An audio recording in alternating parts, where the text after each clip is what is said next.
What is happening, guys? NG Sensan here. Today we're gonna be reacting to a Rotten Mango video titled "Teen Girl Begs TikTok to Find Her Mom's Killer, Then Gets Arrested for Killing Both Parents." So this is one of her older videos that she uploaded about 10 months ago. Not really that long ago, but yeah, it's certainly about to be a year. This has over 5 million views. And what prompted me to want to watch this case was because I saw old news articles surrounding this, but I wanted to watch Stephanie's perspective on it to get a full gist on what went down behind all this.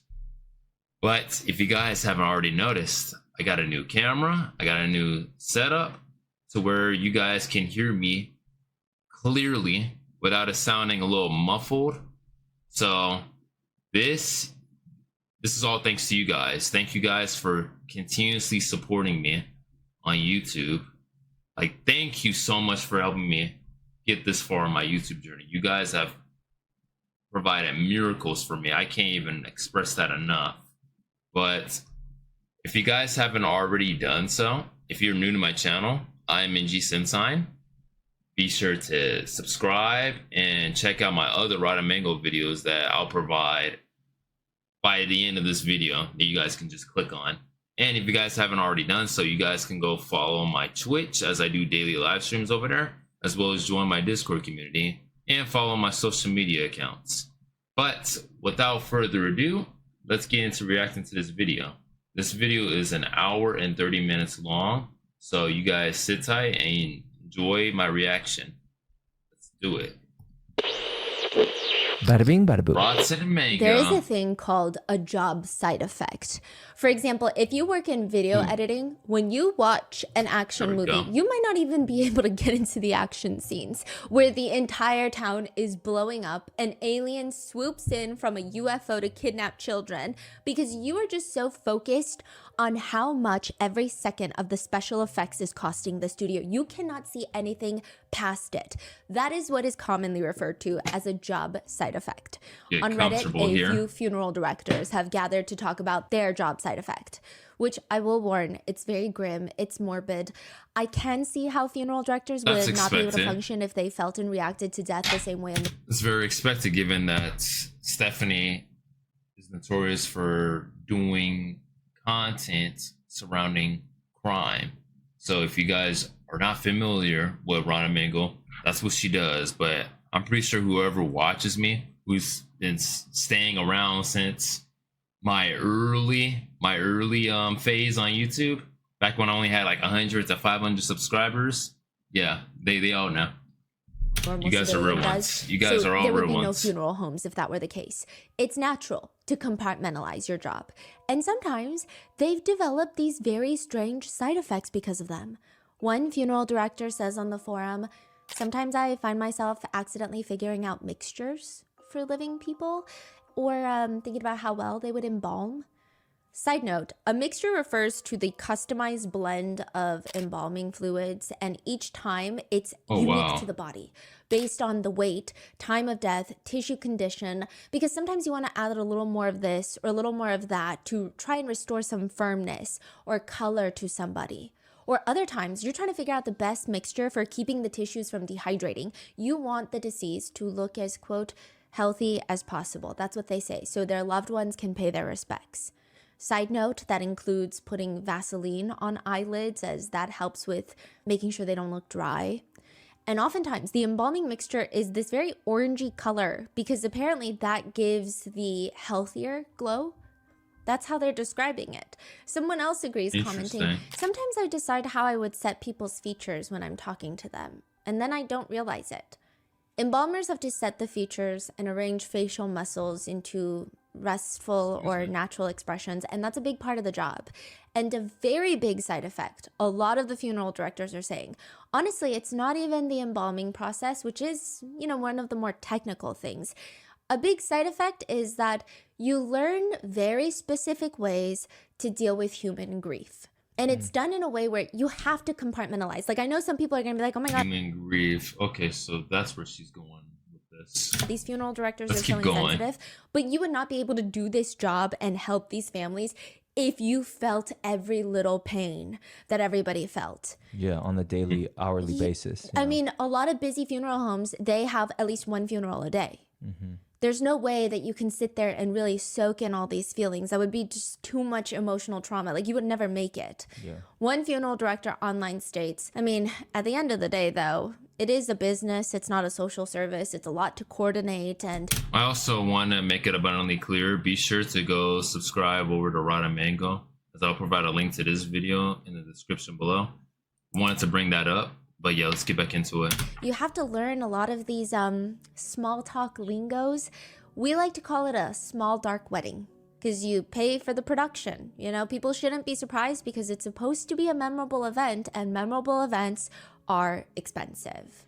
And so you learn these little ways of talking to clients. For example, you learn very early on not to say things like good morning, good night, happy holidays when you pick up the phone, or when you hang up the phone, or when you say hi or bye to any customers who walk in. Additionally, phrases in their experience that don't do well, they say they cringe every time they hear people coming to other loved ones' funerals and saying this to the grieving families. It typically consists of, they're in a better place now. They say, don't say that one. Or at least they're no longer Yeah. You know, experiencing that in real life, I can say that you definitely don't want to use that phrase because that offends some people. And it's better off just to say rest in peace or sending my condolences over to them. But yeah, just keep it low minimum. Sometimes people can just take what you say and use it against you. Just use it out of context. pain, or I understand. And interestingly enough, one of the funeral directors writes on especially saying Reddit I understand. the words "I'm sorry." Yeah, unless you're apologizing for something you've done, don't say those words. Especially Yeah. I mean, I guess it just depends on the culture too, because I know you should never say I'm sorry to hear that. Never say that. That makes you sound like an emotionless person, like a narcissist. You say it, if you phrase it like that. And yeah, you could say that you understand, but they're considering that we don't know how people grieve. They're gonna be taking that as like a defense. They're gonna be like, you understand? How would you know what it feels like to lose someone that you truly loved? You haven't even experienced that.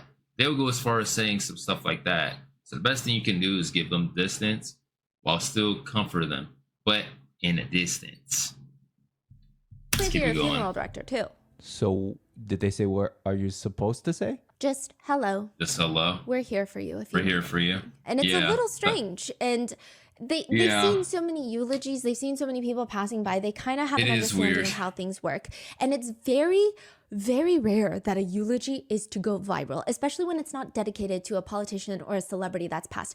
I don't think I can name off the top of my head a eulogy that's gone viral in recent years or any years, except for this one.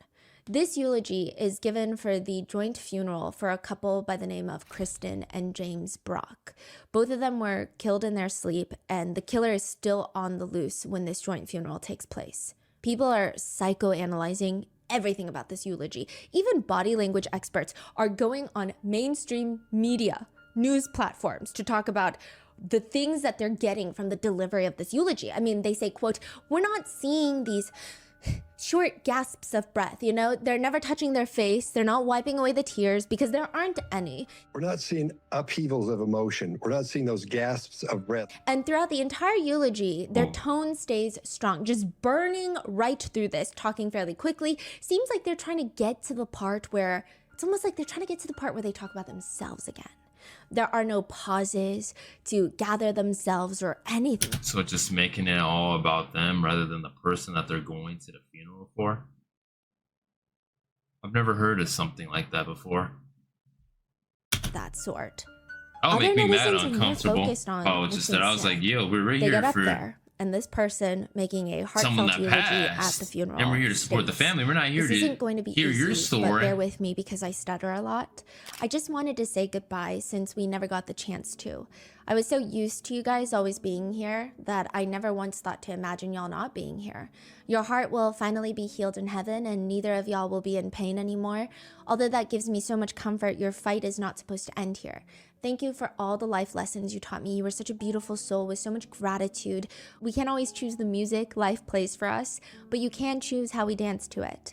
Kristen Brock was always dancing, and they will save a seat for me in heaven, like they saved a seat for me in this very church. When someone tries to tell you anything, no matter how important it could be, just listen, because you never know when it's somebody's time to go.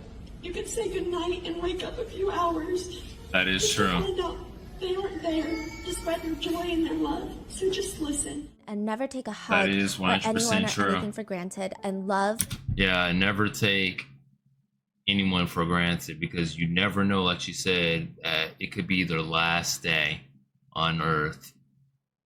Tomorrow is never guaranteed for no one. That's why you should treat everyone the way you would like to be treated. And I know, and like some people, they're gonna use what I just said out of context, and they're gonna be like, well, I was treated to always treat others the same way I got treated, which was poorly. That does not mean you go around and treat people poor. Kindness is the greatest strength of them all. You gotta treat everyone with compassion and empathy, because you don't know what a person goes through. with all that you have in you. And lastly, my take of not taking people for granted. I want to thank my family, also known as my cat family, my grandparents, my siblings, for helping me through my worst nightmare.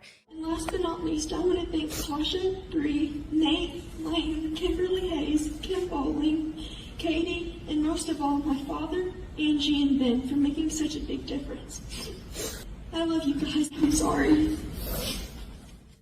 A loved one who was present at the funeral is sitting front row, states, "That was weird, because not a single tear was shed." So the entire time that this person is up there, the eulogy is said in a shaky voice as if they're crying, but she's sitting there saying, "I didn't see a single tear." And she says, quote, "What is the voice that they're doing? That sounds like crying, but I don't see a tear. Don't see no a tear. tissues, never wiping the face, never getting rid of tear marks.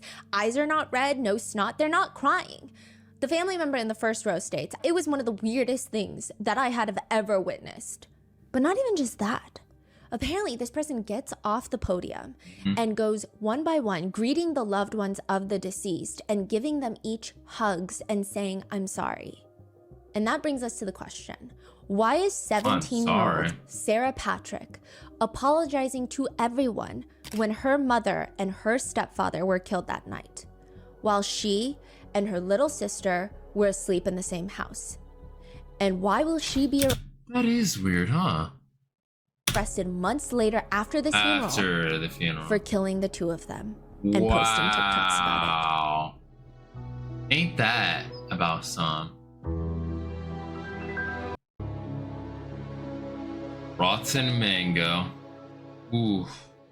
This already it? We would sounds like like it's to going thank to be today's sponsors crazy. who have made it possible for Rotten Mango to support the I already Safe know it's Project, crazy based a on national the nonprofit title of dedicated this, to building but collaboration to address the addiction, wow. fatality, epidemic, and prevent The overdoses. audacity. The This episode's audacity. partnerships have also made it possible to support Rotten Mango's growing team, and we'd also like to thank you guys for your continued support. As always, full show notes are available at Rotten Mango Podcast. Again, be sure to go support Rotten Mango and her podcast. I will provide a link to this video in the description below, as well as a link to her channel to where you guys can go over there and subscribe to her. She provides all this juicy content for us to listen to or watch. Listen and watch. But yeah, I mean, I know, like, I recently discovered a few weeks ago that she has her podcast like on Spotify that you can just listen to. Like, she doesn't only have YouTube videos. Yeah, I know. I'm very late. I'm very late to discovering that. So don't judge me. Do not judge me in the comment section. Podcast.com. There are Well, let's brief get back mentions into of this. illegal substance abuse, so please watch with your own discretion. Today's case is currently ongoing, so if there's any new developments, we will do our best to keep you updated in the pinned comment. But this is the information that we No, up to the date of publishing, all opinions, speculations, allegations are all representative of netizen sentiment and not my own. I'm just here to present the publicly available details and a lot of the online discourse that's happening surrounding this case so that you guys can come to your own conclusion. With that being said, someone has been arrested, they have been charged, they have not been tried, and they are maintaining their innocence. So everybody is innocent until proven guilty. That is how it works in the justice system. So with that being said, let's get started. Wow. There is an interview room in a police station that is just not like the others. Each police station, from what we have seen so far by all of the interrogation footage, it varies. Some police stations have standard interrogation rooms with table, chairs, a board of some sort. Other police stations, they like psychological warfare. I don't know who came up with these rooms. They'll have clocks that are broken on the wall, or a tiny little space where the subject is going to start feeling cornered after a long time because they're blocked from the exit by two buff cops just sitting on the chair next to each other playing good cop, bad cop. This room, not like the others. In fact, it's actually kind of cozy. It's really off-putting. You've got the entire police station, you've got the desks of the officers, you've got the interrogation rooms, you've got the little jail cells, and then you have what looks to be a random living room in the middle of the police station, but it's not a break room for the cops. It's an interrogation room. Well, an interview room. There's like an open, like, seating area? No, it's closed. Oh. That looks way too nice to be in an interrogation room. I mean, I'm over here thinking of the interrogation like room that was in the Dark Knight movie with like Heath Ledger. Yeah, I was thinking of that, but it's like a living room. You open the door, it looks like a That's crazy, living room with armchairs, usually a rug, lots of artwork, pastel Feels colors. more like The a- lighting is less harsh. It's not like that bright like a room fluorescent where a light that you therapist see in would police just- stations. It's almost like that warm, yeah, it no just seems like overhead more like a room for like type of therapy. light. And Fascinating. it's because that is where you bring in children. You Oh, bring them in and you have very specific investigators who are adept at asking these kids the right questions without leading them to figure out what they saw and what they know. February 20th, 2025, police get a phone call. And it is from 16-year-old Sarah Patrick, who is stating that her 41-year-old mother, Kristen Brock, and her stepfather, 45-year-old James Brock, are dead. This 911 call has yet to be released, by the way. Crazy. But she is effectively stating Absolutely that her little crazy. 5-year-old half-sister, let's call her Bella, she is the child of Kristen and James Brock. And Sarah Patrick is only Kristen Brock's child. So that's her stepdad, and this is her half-sister. Got Her it. 5-year-old half-sister, Bella, comes into the room, and she's like, you need to call the police. Like, something happened to mommy, something happened to daddy. She calls the police, and it's too late. The couple had been shot 5 times in their bed in the house that all 4 of them had just been sleeping in. This is first thing in the morning. Not only did this 5-year-old little girl find them, but she heard the gunshots too. And it's interesting because the very first thing that the police find a bit fascinating when they're talking to this little 5-year-old girl and later when they talk to 16-year-old Sarah Patrick is how the hell did the little 5-year-old girl hear the gunshots, but 16-year-old Sarah slept through them all? She claims she didn't hear a single gunshot go off in this little house. There are certain questions I think that you just can't really ask people. I mean, maybe you can That if is you're an weird. investigator. I I'm just over feel like here- it's a thing. I was over here thinking of an observation on why could that have been, but nah, I can't wrap my head around that. That is just very weird. That you learn as a kid.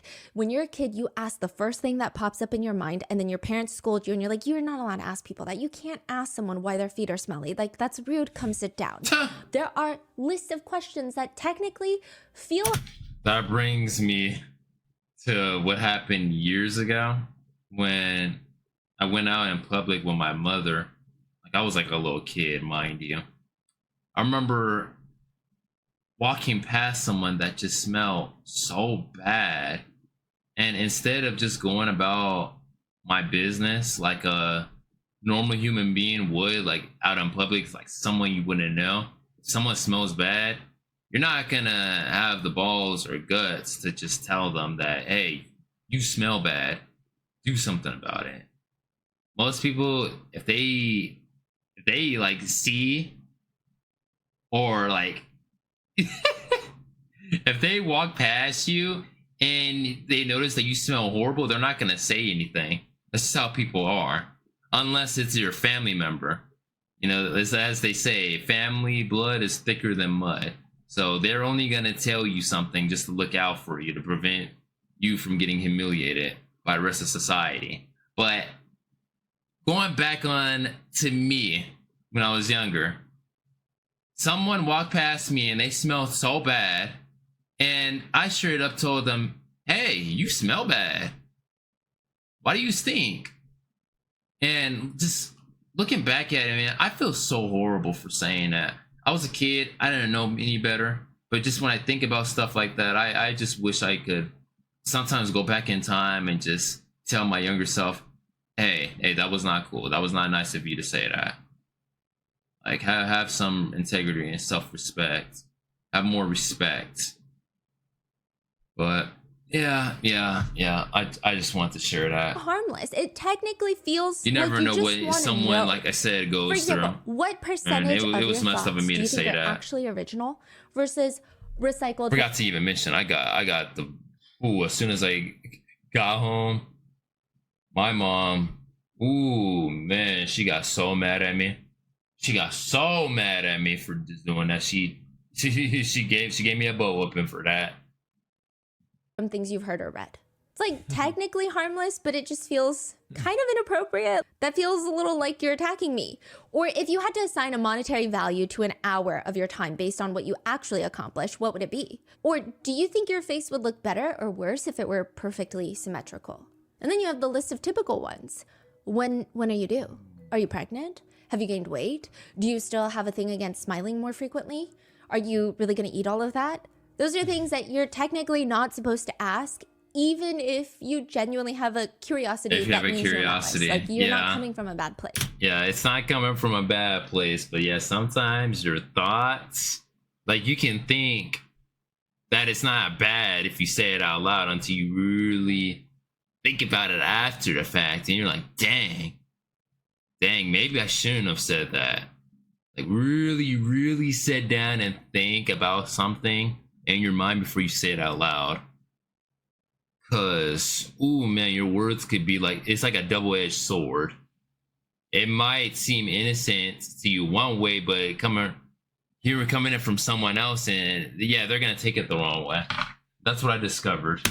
And there are a lot of questions that people apparently wanted to ask Sarah Patrick on TikTok. Sarah Patrick reaches out to a TikToker by the name of Allegedly Reportedly, and she DMs her asking her to, quote, search up the Brock case. It's kind of a straightforward, contextless, that's a maybe very even straight to the cryptic message. point Allegedly Reportedly message. responds to her, and Sarah keeps messaging her, giving her more information about the case. Kristen and James Brock, they're my parents, and out of nowhere, a random Thursday night in February, someone came in my house with me and my 5-year-old sister, shot my parents, brutally leaving them for me and my little sister to wake up to. Well, technically it was a Wednesday night because I found them on Thursday morning on February 20th, 2025. Allegedly Reportedly responds to her, telling her, I wonder, after this case, did they even like take down her TikTok account, or is it still active right now? I'm asking y'all because I don't want to go out of my way and look it up, see if it's still there. But I would hope it's been deactivated. I'm so sorry. I cannot imagine. I will absolutely research and cover their case. Please take care of you always. She makes a video on it, and Sarah comments, thank you for spreading awareness. Sarah's very active in the comment section, which makes sense, but one person writes, this is a random netizen.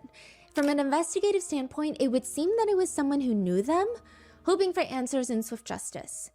Sarah likes the comment and responds, most definitely was, since they knew the house. She's saying, yeah, I mean, whoever did this to my mom and my stepdad, they knew them because they knew the layout of the house. They knew where they were sleeping. So yeah, I agree with you, commenter. Like, they knew my parents.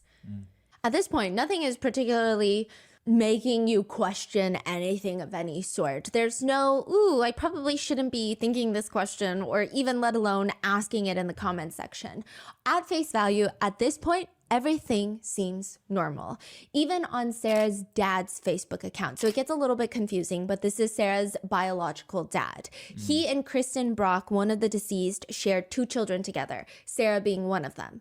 They've been long divorced. That is why Kristen has now married James, Sarah's stepdad. So he's even posting like anything will help. Please keep sharing this case because we need to find the killer or killers. They're still out there. Rest in peace to them, by the way. Yeah, rest in peace to both of them. And I still can't believe no clues, no prints, feet, hair, anything. I mean, by this point, months have passed. The funeral has passed.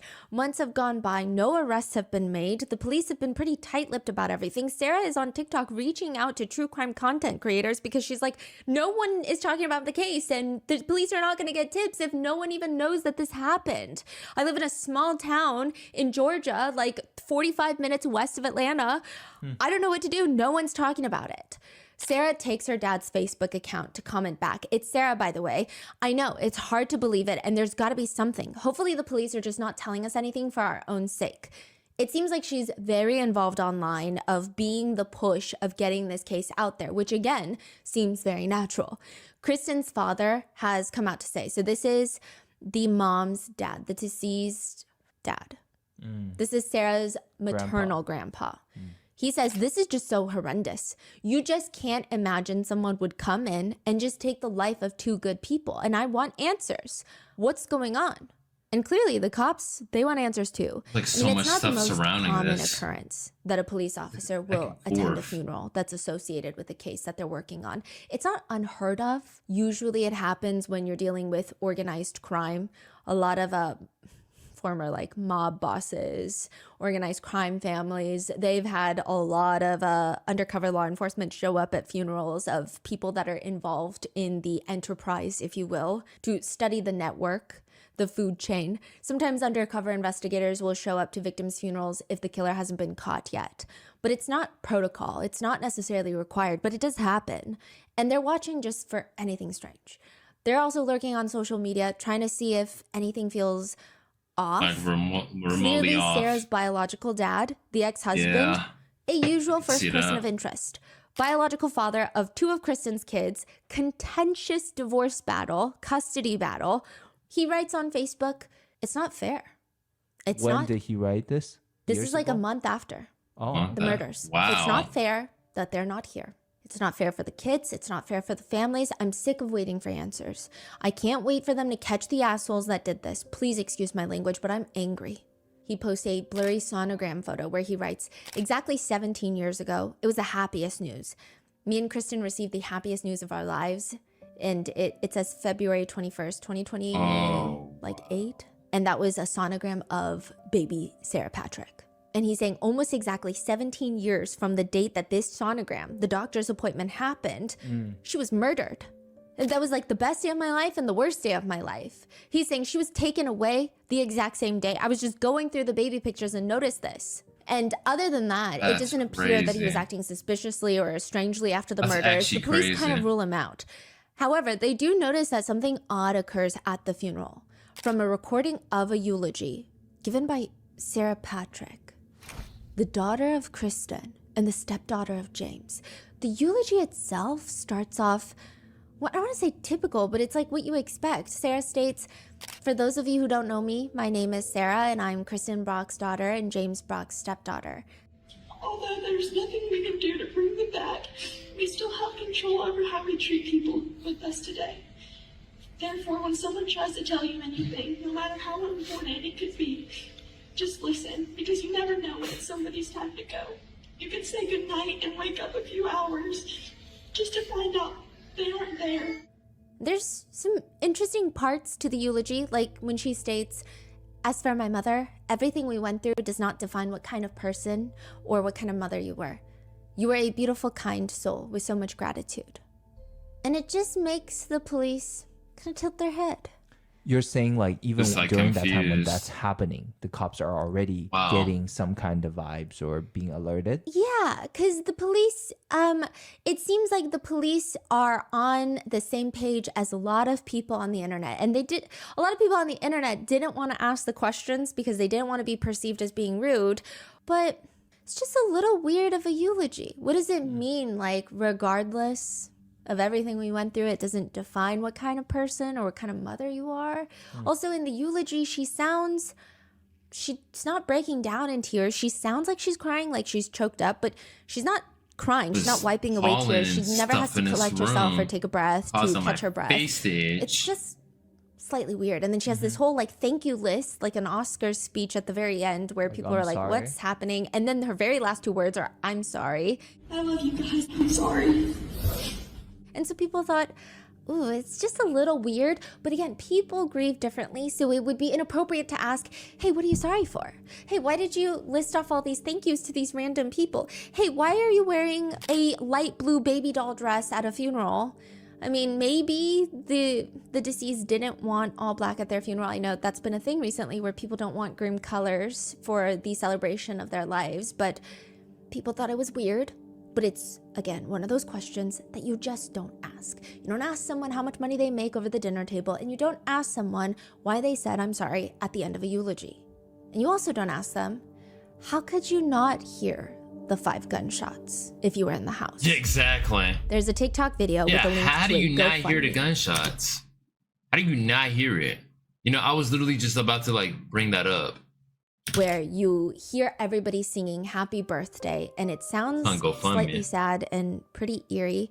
The words on the screen read, don't ever take your family for granted. That voice you once thought was annoying is what you may end up falling asleep to every night. And the only way you can hear it again is our video. It's not good enough. I just want my mama.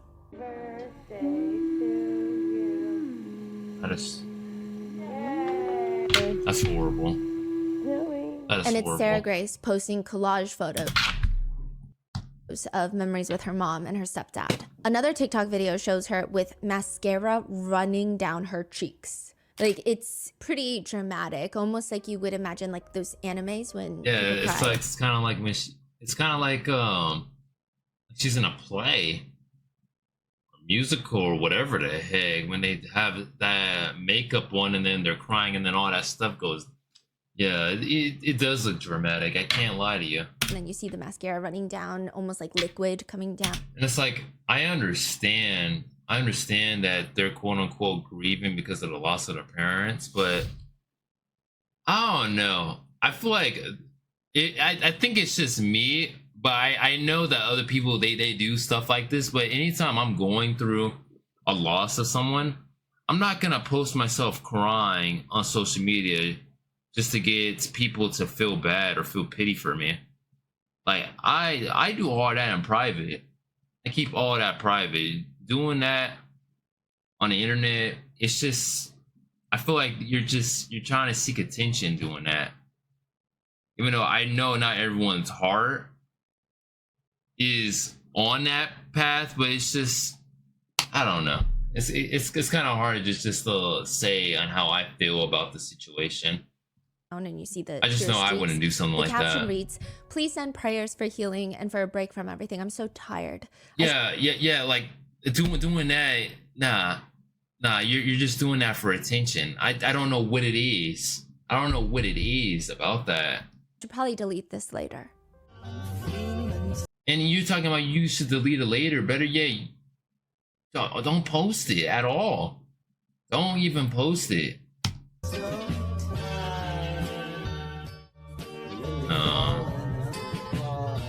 And because bro. a lot of people who found Sarah Grace through allegedly, reportedly, or through some of these TikTok accounts that are reporting on her parents' case, they want to ask, but they also don't want to ask. And a lot of people wrote this That's in just hindsight. weird They're to like, me. hey, when this was all going down on TikTok and she was actively posting TikToks, I really wanted to ask, why are you filming yourself crying?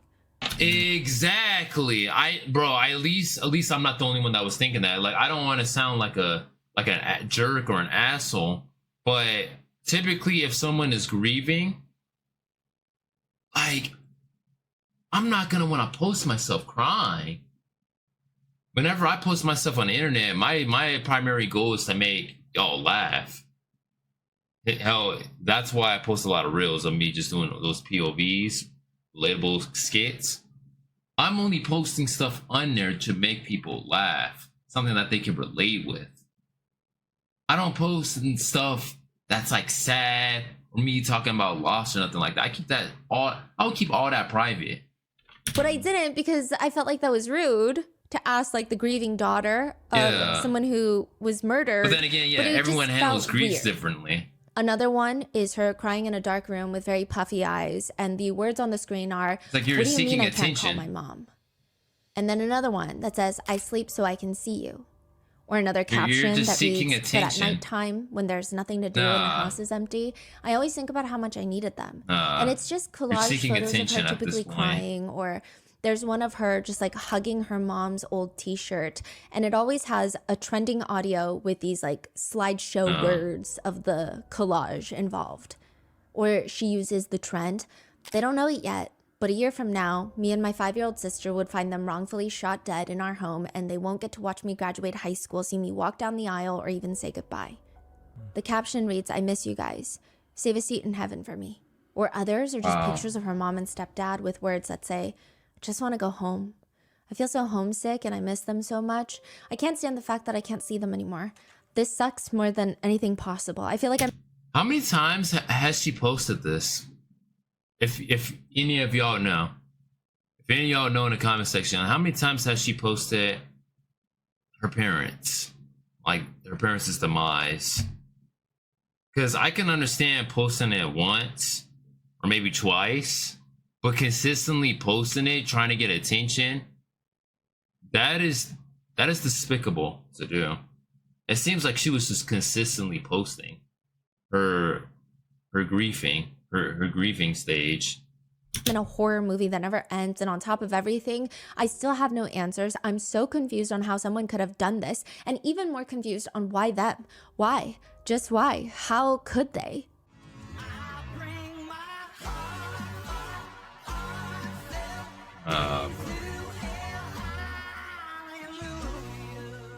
So everything is words, just words on the screen. Just She's never words. talking. though. Yeah, I mean, there's like a few, it does get weird because at some point she does transition into posting videos that are not about the crime. I mean, this is like months. She doesn't get arrested until July.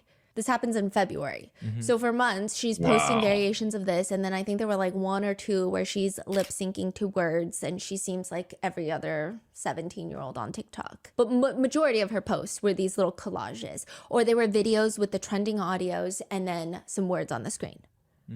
Was she getting a lot of attention from these posts? Like, are they going all viral? They actually went viral after her arrest. That makes And then they sense. got taken down. And then Okay, so they did get taken down. I'm assuming her whole TikTok itself got taken down. Okay, yeah. So that answers my question from before. Wow. And I'm assuming that it only got that much attention because she was all over the news. So that makes a lot of sense on why it went viral. an account reposted them, but you won't see like a lot of the wow. original comments. Her account's gone, or Yeah. those posts? Okay. Okay, And she I was will thinking. post them, Yeah, writing surely things like, her "I'll account never wouldn't forget still her be last speaking up with after me." all that. She came into my room. She's referring to her mom. When I was in bed Oh my watching a show, god! she told me good I'm night. sorry in if this you deep guys are voice. seeing me constantly scratch my face. It's very hot where I live, so I have my fan literally on the left of me, so it's just blowing a lot of dust, and it's just, oh my god, it's just torment. I don't want to turn off, and then I get hot. And was acting silly. I should have hugged her. And I know. You guys are probably wondering, then take off your suit. Well, it's because after I upload this video, I have to go somewhere. So that's why. And when James talked to me last, he told me I love you and good night through the door. It tears me apart that I didn't open that door and give him a hug. I need my mom more than ever now, and I know that I can't get closure because nothing will bring them back. If you know something, please speak up and help me and my family heal. It hits me when I see my 5-year-old sister crying for her mommy and daddy. I'm sick of waiting for answers. I can't wait for them to catch the assholes who did this. One of the TikToks that she posts, this is the one where a lot of people wanted to ask a question, but they said that they didn't want to ask the question because they didn't want to be perceived as insensitive As or rude. insensitive or they or didn't want rude. to make it seem like, but it was a genuine question that I think a lot of people had.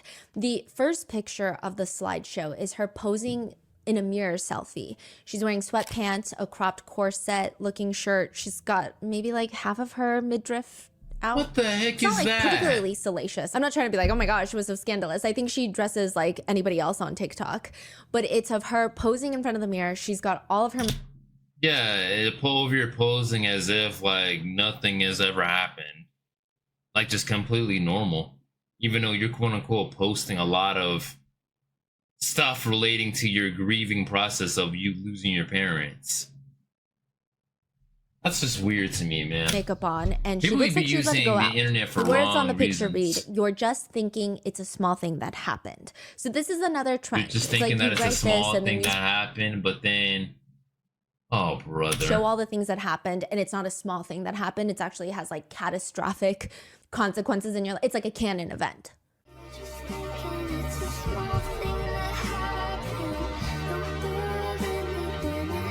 attention seeker. Which is a trend, but people thought it was kind of weird that she's referring to her mom being murdered in the house that she was also asleep in as like, you just think it's a small thing that happened. I mean, maybe she's just misusing the trend, which is maybe odd at best. But it's weird that the very first picture of her is with her makeup on and looking relatively put together, and then the rest That's are just nice, while slideshows the of other her ones are balding. just her Some looking. people are saying, well, that's the point of the trend. You're supposed to show yourself normal, and then as the trauma progresses, and that's the trend. Yeah, I understand if you do it once, but if you're constantly doing it daily, trying to get attention on the internet, that's when you're doing it wrong. That is something you don't do. At least in my perspective, but I don't know how many times they're gonna keep saying that. But Others are saying It it's still just- kind it of rubs me weird the that wrong she's doing way. these It- trends, but then it not others were only arguing, makes me feel well, maybe she's doing those cringe. trends because she wants attention on her mom's case to get it solved. So there was a lot of back and forth. I don't but think that's the case. a lot of people just thought it was maybe one too many crying videos, but they didn't feel like they were in the place to judge, which I agree. I really hate to sound insensitive about it, but I'm sorry. I'm not really sorry. Another strange thing that people had questions about is It's just there was how I someone feel and commenting asking perceive it. Sarah, what was the weapon? Water gun emoji or knife emoji or question mark, meaning like what was the murder weapon? And Sarah just comments back, water gun emoji. Water gun. Some people thought that was very weird. It's also been reported that whenever someone commented that they were sorry for her loss, she would just respond, don't be. Now, this is pretty contentious. People are like, yeah, well, that's exactly what I would say too. Like, you don't have to be sorry. You don't have to like ruin your day, but I'm just Yeah, I get it. I mean, yeah, you can't expect for a two-worded phrase, I'm sorry, to just immediately fix someone. Because what are you sorry about? You didn't do nothing to that person. You only say you're sorry if you apologize for doing something that harmed someone. But yeah, you saying I'm sorry does not fix nothing. It does not fix anything. trying to tell you this information. Others are saying it just feels weird. Like, what do you mean don't be? It's just something nice that people are saying. Instead of saying thank you or like, Yeah. yes, please keep a lookout on the case, you say don't be. I mean, it gets to the point Yeah, just where saying it eventually like one that body is language just expert weird. states that Sarah seems too much in her element when she's creating these crying TikToks. He says, if you and I have tears, we wipe them away. That's what normal people do. She doesn't. She wants you to see what she's going through. That's why she's got the mascara She's on and also- letting that leak down as well. Maybe it's harsh, maybe it's accurate, I don't know. They also point out that her picture that she takes and posts on her way to her parents' funeral. So she's like taking a selfie in the car on the way to the funeral, and she's like, I can't believe this. I can't believe I'm going to the People funeral. are really right now." crazy. Her eyes aren't red. This is what the body like. You gotta be really careful who you be like supporting and looking up to on TikTok, Twitch, and all these other platforms, because people just like to put on a facade for sick intentions, like reasons I can't even disclose, reasons I don't even know, reasons I can't even explain. You just gotta be really careful. Like, this is the second video that I've done where it talks about she wasn't really like a big TikToker like the Korean guy, but it's still like a facade is what I'm trying to say. And if you guys don't know what video I'm talking to, I'll put it up there so you guys can see it. Which expert states her muscles are tense in the way her muscles are tense, but they're not tense in the way that someone who's actually grieving looks. So a lot of when you're grieving, there's a lot of tension in the mouth area, in the lips. They get downturned, there's pressure. It's almost like you're holding it in your jaw. That is and true. then it's like loose, but kind of tense at the outer corners of your eyes. She, according to him, does not appear to be in true grief. That's what he believes just looking at that selfie. I mean, take that as you will. I always take body language experts with like all the salt grains in the ocean. But these are all hindsight, right? This body Yeah. language. Okay. So no one is saying it at the time because Right. those It literally looks like she's just putting on a pretentious sad look, like a forced sad look, rather than it actually being a genuine sad face. It's like something you'll see in a movie or a TV show where they force themselves trying to cry. That's the vibe that I get just looking at that one photo that she had. would be questions that you But really just some cannot people, they're going to be ask. saying, I mean, I that's do so think body insensitive language of you to experts are say it. interesting. I think it's This is how I fascinating, and I see do it, think though. that there is a lot of truth to it in the sense of I'm sure a lot of humans do hold tension in specific areas when they have certain emotions because that's how we learn to express ourselves. And we all kind of adapt to each other's facial expressions. But people's mannerisms are so unique and personal, and people could have different abilities with moving their facial structures. It's just there's too much room for error. Yeah. But I digress. Some of the bigger questions in this case, though, Seems a little too even one of far-fetched, James's family but, members yeah. states this. What strikes me as weird is she didn't seem afraid in any of her TikToks. Killer is still out there.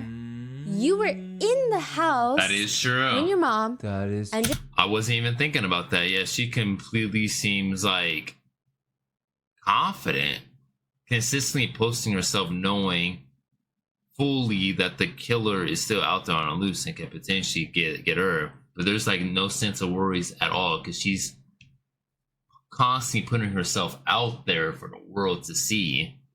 If there was a quote unquote killer that killed her parents, that is her stepdad That is was 100% shot and true. killed. I wasn't even thinking about that. Killers are still out there.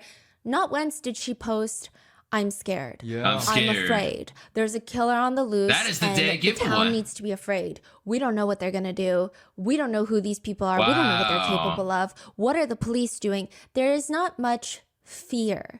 It's more so, I can't wait for them to catch these assholes. Please help me catch them. She also states this is James's niece. So the stepdad's niece. That is crazy. That is a crazy observation. I didn't even think. That is crazy. Yeah, she did not even want in any of them posts bring up that I'm absolutely frightened. I'm terrified. I don't know what to do. But even if she did say all that, like the odds would still be against her. Like she would still be under the sus category, just because of how frequently she'd be posting it. She has no blood relation Let's keep to going. Sarah Let's keep Patrick. going. And she says, She lost her mom. She deserves to be sad, but the weird TikToks just kept getting more weird. So, Uh huh. I mean, what are you supposed to? It's very. I don't know. I don't know what to say about it. I mean, Sarah comments on another TikTok and she says, "I'm Sarah." So she's referring to one of the true crime creators talking about her. And she's like, when they said that I'm awake, I actually went to bed around 12 p.m. I think she means 12 a.m. that night as the latest. And I first heard the alarm no more than like 10, 20 minutes before I went to bed. So she heard this like alarm go off in the primary bedroom. This is James Brock's LVAD machine. He's got a heart machine that he's always plugged into because he has really bad heart problems. He had open heart surgery multiple times. He was dang. waiting for a heart transplant. God, And that alarm will go off for all sorts of things. It does seem like that alarm is slightly sensitive from what I can see online because you have to be because, I mean, he could literally die from his heart not working properly not and working. pumping blood. It's a machine Yeah, that that helps sounds his heart pump terrifying. blood. Wow. So That if sounds that stops, horrifying.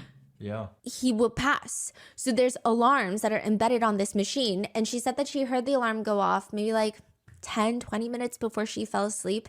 And she kind of mentions it's like a common occurrence. It goes off. They have to fix whatever's wrong with it. Sometimes it could be like it's administrative. Sometimes it's not a big deal. If it is a big deal, then the alarm gets louder. You go to the hospital. She thought it was just like a normal day. She goes to bed. She says, I was already really tired and I wasn't hardly even able to hear it due to my TV and my sister's TV and my heater. Plus, my door was barely cracked open when I went to bed. So she's saying she went to sleep super early, heard the alarm go off, and then just knocked out, didn't hear anything else until she was woken up by her 5-year-old sister who was like, oh my gosh, you have to call the police. So people, they don't ask, but they kind of want to ask, how did you not hear the 5 gunshots? What time was the shot? We don't know. Okay. What time was she woken up? This was like 8 in the morning, 7 in the wow. morning. Okay. Now, what's interesting is that these LVAD machines, I was looking into it, and the initial alarm that goes off is at around 85 decibels, which, to put that into perspective, it's like a very loud garbage disposal in operation if you've got like watermelon rinds in there. Eat a watermelon, put it in the garbage disposal, turn it on, it's like that whirring sound. Or it sounds like a lawnmower from several feet away, like those handheld lawnmowers. Or it's louder than a normal conversation. Maybe screaming, but it's not like a blaring siren. It's not like the fire alarm in an apartment complex is going off on a Saturday morning. It's not that loud. If you're in the same room, it would be impossible to sleep through it. It will wake up deep sleepers. That's the whole point. It's loud and at a frequency that it will cause ringing in the ears if you're listening to it for prolonged periods in the same room. It's uncomfortable because that's the whole point. If you hear it go off from maybe a room away, it's probably comparable to a typical TV volume when you're inside the room. So let's say you're sitting in the room and you're watching TV. It's going to sound that same volume when the alarm goes off in the next room. She says that she hears the LVAD machine before she falls asleep, but she doesn't hear a gunshot, or the second, or the third, fourth, fifth. A gunshot, especially fired indoors, is going to be around 160 decibels, depending on the gun, give or take, in the house. But that would be like standing next to a jet engine at takeoff. Or if multiple jackhammers were operating simultaneously in your kitchen, in your house at the same time. Yeah. Now my question again is, how would she not have heard that? Yeah. I think that this case is officially closed. A single jackhammer is around 110 decibels. Because you're going to hear it. This is much louder, and it's even louder indoors. It doesn't even matter if you quote unquote said you were in deep slumber, you were knocked out to the point you couldn't even hear it. No, you would be able to feel it. You'll be able to feel the force if you quote unquote can't hear it. It's a confined space with lots of walls, floors, ceilings that reflect sound waves back through the rooms. According to gun experts, they say it's virtually impossible. And when you look up the house that they live in, it's a 2,000 square foot house. Oh my God, it's not even 2 stories either. Yeah, nah. Yeah, I'm not buying it. It's not a Jeff Bezos mansion with like 25 different levels and a guest house for the chief of staff. This is a very normal house. It's 2,000 square feet. Normal and house. she says she doesn't hear any of them. That's BS. One gunshot That's is straight 100 BS. times louder than a smoke alarm, 1,000 times louder than a vacuum cleaner. The vibrations are so strong that it can rattle the windows. If there are neighbors within a few hundred feet of the property, which there weren't, but if there were, most likely they would have heard it as well. In fact, depending on how close you are, you could experience pretty severe discomfort in your ears for at least a few hours, if not the entire day afterwards. The only reason you would not hear this, experts theorize, is 3 things: severe pre-existing hard of hearing, unconsciousness, or extreme intoxication or heavy sedation. That's it. That would be the only way. Yep. There are a few other points of contention that happen in hindsight, like the fact that Sarah writes in her DM to the true crime creator. I think it would be a really big hit because the only person who posted about it made it as the first image you see when you Google their names. Plus, I can give you intel, I can't give you anything that could break the case. That's what the cops told me. A lot of people feel like, there's a lot of debates on the wording of this. I would say that majority of netizens think it's crazy. It seems like she wants to get TikTok famous. She's trying to tell everyone it's going to be a big case. It's going to be a big hit. It's going to go viral. We're going to be on trending. And it just seems weird. That's so disgusting to do. After your quote unquote appearance's demise, something that you want to get. Just want to get attention for that. To be the daughter of someone who was found brutally There murdered. are certain things in I the want to same house. say, but However, I'm not on the going to flip say out side, loud. I feel like I'm really it, holding myself back. I mean, because I But get a lot I'm of pretty sure emails you of already know what people I'm that thinking. are requesting that we cover the case, and the Rotten Mango team goes through it. And I think that That is just one of the most sometimes vile, people are trying disgusting to thing you throw can out do. anything to get your attention. And whether they think you're chasing views or whether they think that you're doing this or that, it maybe is like, here's an incentive for you to talk about it. Like, just here's everything I can think of for you to talk about it. I can give you like special information that nobody else has. Like, you're probably going to get views. Like, it could be a desperate attempt to get people to talk about it because she wants the case solved. It's been a very big debate. No. She's literally just trying to get people to feel bad for her. That's literally what this is. She's using her parents' demise as a way to get recognition and more views. From what I can see. And I'd be interested to know your thoughts. Other points of contention are the fact that even at the funeral, she is wearing a Can't believe light it. blue dress that some people felt was not appropriate. I wasn't even. To be fair, it doesn't seem like everybody was adhering to this like black only rule, but one comment reads, "It looks like she purposely chose a dress that makes her appear younger and innocent." Yeah, pretty much. Because I know at funerals, yeah, I mean, it really depends on the color code. I mean, yeah, you don't, not every funeral you have to wear black or white. Yeah, sometimes they have like a theme. But yeah, wearing something like that, I don't know. I will say the dress is it's like a baby doll dress. And those are trending again. So I don't know if it just happens It does to be on par with give the off that trends. vibe, the baby doll. I don't know thing, if exactly it what was she's more just said. psychological than that, if she wants to make appear herself look younger. I'm innocent. not entirely sure. But it is, some people think, inappropriate, even in its color for this funeral. In That July of baby blue. 2025, the sheriff's office in Carroll County, Georgia, held a press conference. Today, we can That's crazy how this was confirm last that an year. arrest has been made in the case.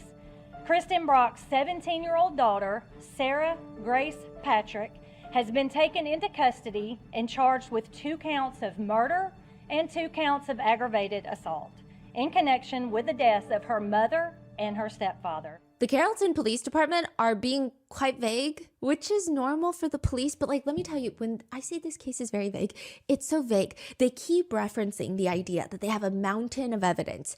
We don't know anything about said mountain of evidence. Sarah did not confess. Sarah was not even arrested.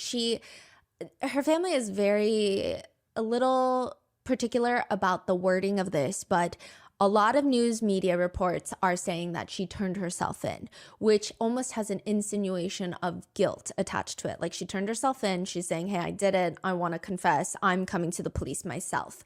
Her dad is saying that's not at all what happened. We followed the rules. The police were like, hey, we're just going to create warrants for your arrest. So unless you come here tomorrow in the morning, we're going to bring the marshal's office to you. We're bringing the U.S. Marshals to you to arrest you, and it's going to be a big whole thing. So he's saying it's not that Sarah turned herself in. She was told, like, you got to come in, and she was just following the rules. I think that they're very particular about, one, insinuates guilt. Got it. So that's the dad, right? Yes, the biological dad. Right. And so is he supporting Sarah, or? He thinks that Sarah is completely innocent. He states that the investigators conducted a 4-hour interrogation of Sarah, which he states that he didn't even approve of. He said that the investigators kept asking him, like, hey, do what you need to do. If you need to go out, get a phone call. If you need to go out, get a drink. If you need to go out, take a smoke, go be my guest. So he goes out. He takes a smoke break, comes back in, and the officers are interrogating his minor child without him being present, which he says is crazy. But he lets the conversation continue for about 4 hours because they kept saying that Sarah was giving a witness impact statement. So they were pretending to be very friendly until that 4-hour mark hits. And he says that they just start slamming down photos, crime scene photos, of Kristen and James with gunshot wounds laying in their bed. At the end of it, they started throwing pictures of her parents at us, her stepdad and her mom, deceased with gunshot wounds. That were taken by crime scene techs when they came to the scene. So I stopped the interview and told them that we were not going to talk no more, and they let us go. I asked them if they were arresting her, and they said no. 2 hours later, we Wow. get a call saying I have to turn her in by 10 o'clock in the morning or else they would send out the US Marshals. He says he's upset because they just followed the rules. Sarah did not turn herself in. A lot of people actually support Sarah. And I would say a lot of people that know Sarah support Sarah. However, the growing number of people that either call into question her motive or call into question her culpability in its entirety, it's growing online. Every day, the Facebook page is growing. It's a private Facebook page. I stand with Sarah Grace Patrick. Every day, there's more threads on Reddit. Every day, there's more comments on TikTok that seem to be like, well, I don't know. Maybe she's not guilty. Rotten mango. It's very interesting. A family friend of Sarah's says her father walked in with his daughter in that police station, not knowing what lied ahead for his child. She never confessed to anything. She was working with detectives to find the people who murdered her mom and stepdad. She trusted them because that is who she is. And all these people talking about her apology at the funeral service, saying, I'm sorry at the end, as an admission of guilt, as some sort of confession. That was very normal for Sarah. She would apologize over everything, even if it wasn't her fault. Sarah's dad says in an interview, You can sneeze on my daughter and she'll tell you, I'm sorry. You know, she says I'm sorry to everything, not just to the eulogy, you know?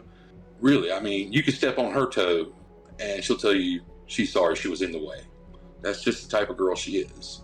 Others also comment, when she was Wow. probably saying, I'm sorry to James Brock's family, some people are saying maybe she didn't mean it as like, I'm sorry that I killed him, but more so like, I'm sorry that you're going through a loss.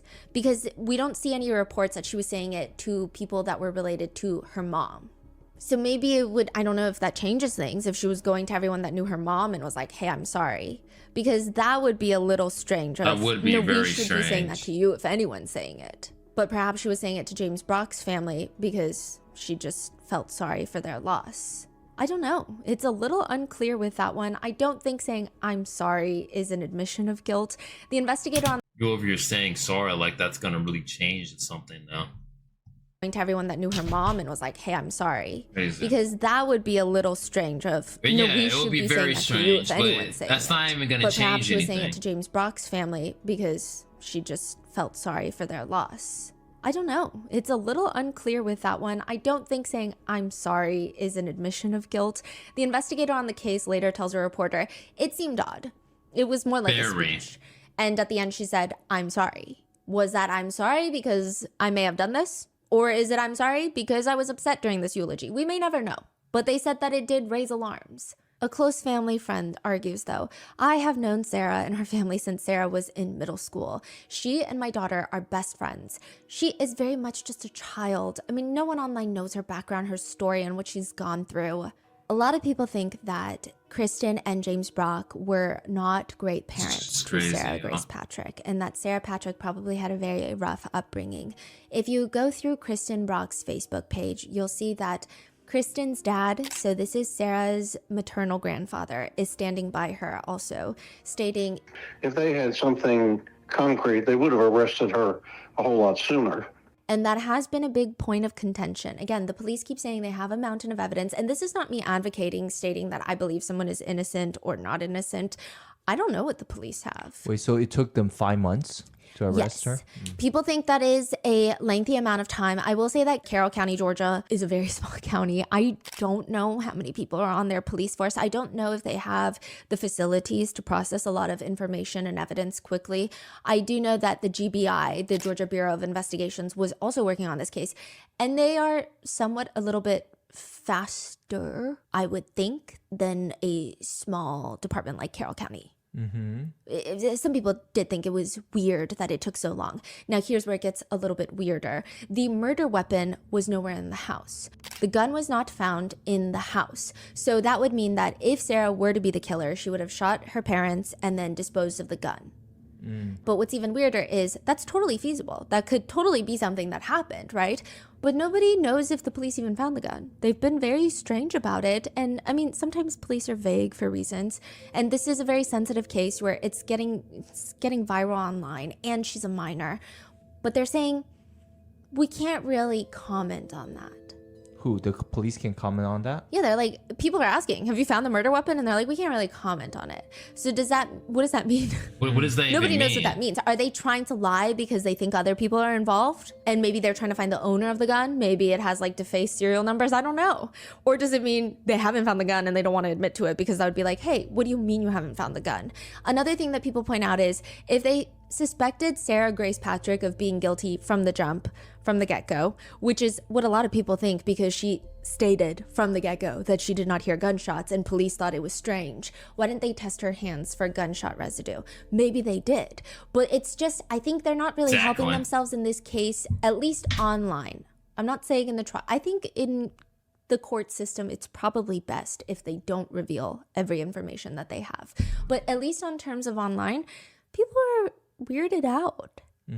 If they had tested her hands for gunshot residue the day of, if it came back positive, that would have been an arrest instantly. They also took her phone early on in the case.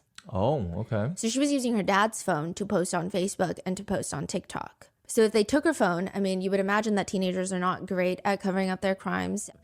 So you're saying, like, again, there's so many opportunity to arrest her very early on. Yes, but it could also be argued. This is a county that does not deal with a lot of homicides. You're talking about a very sensitive case where a minor is going to be charged with double homicide. 2 counts of murder, and she's going to be tried as an adult. I think if they believed that she was not at flight risk, perhaps they wanted to dot their I's and cross their T's and get everything absolutely perfect before they made an arrest. However, some netizens argue that as well, saying, what do you mean? They just let her roam about for 5 months? Because if she's capable of killing her own mom and her stepdad, I mean, she's probably at flight risk, considering she was jumping around from family home to friends' houses. She was going to a friend's house in Alabama. It seemed like she didn't have a permanent residence. She had nothing tying her to that town. And you hear a lot about teenagers that run away. Yeah. And but you said GBI is involved in the case or was involved? It seems like they processed a lot of the evidence, but I don't think that they're involved in the sense of they are leading the investigation. But they are being sent evidence and they are processing it and sending results back. What that evidence is, we don't know. And again, I feel like this almost sounds like I'm advocating to maybe question her innocence. That's not what I'm doing. But also, maybe that is something I should do more because everyone is innocent until proven guilty. It's just this is the conversation that's been online. And it's been growing every single day. I can understand. I would say initially when she was first arrested, based on this whole thing, I mean, it seems like there's so many odds against Sarah where it's kind of just like hard not to see her innocent in this because like it's just the attention that she's doing online and then all this other stuff that just doesn't even seem to add up. Everybody, it seemed, was on board with that. She's guilty. People didn't even want a trial. They're like, forget the trial, forget innocent until proven guilty. No, she's guilty. Look at her TikToks. Straight up instantly. But now every day, every hour, it seems like there's more comments being like, wait, what's the mountain of evidence? Or new people that are coming into this case that are like, wait, I'm so confused. So they haven't even found the murder weapon. Yeah. What's the evidence that they have against her? So there's 2 sides to the argument. Some are saying maybe they've got no evidence. Others are saying maybe the evidence is so strong they don't even need to tell the public about it. But Sarah's side of the family is adamant that she did not do this. And if she didn't, who did? Man. Sarah's dad says in an interview, Sarah knows more than most people know. The only thing that she could think of was there was drug deals go wrong.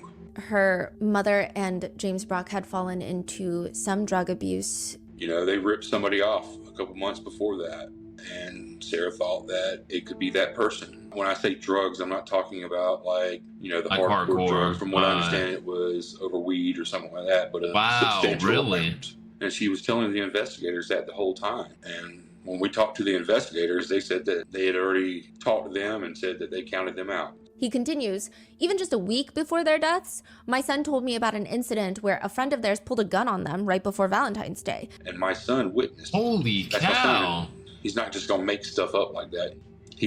Surely he's not going to make nothing up like that. Had pulled a gun on James. That's a serious thing. And they asked him to leave and make him go walk the dogs. Damn.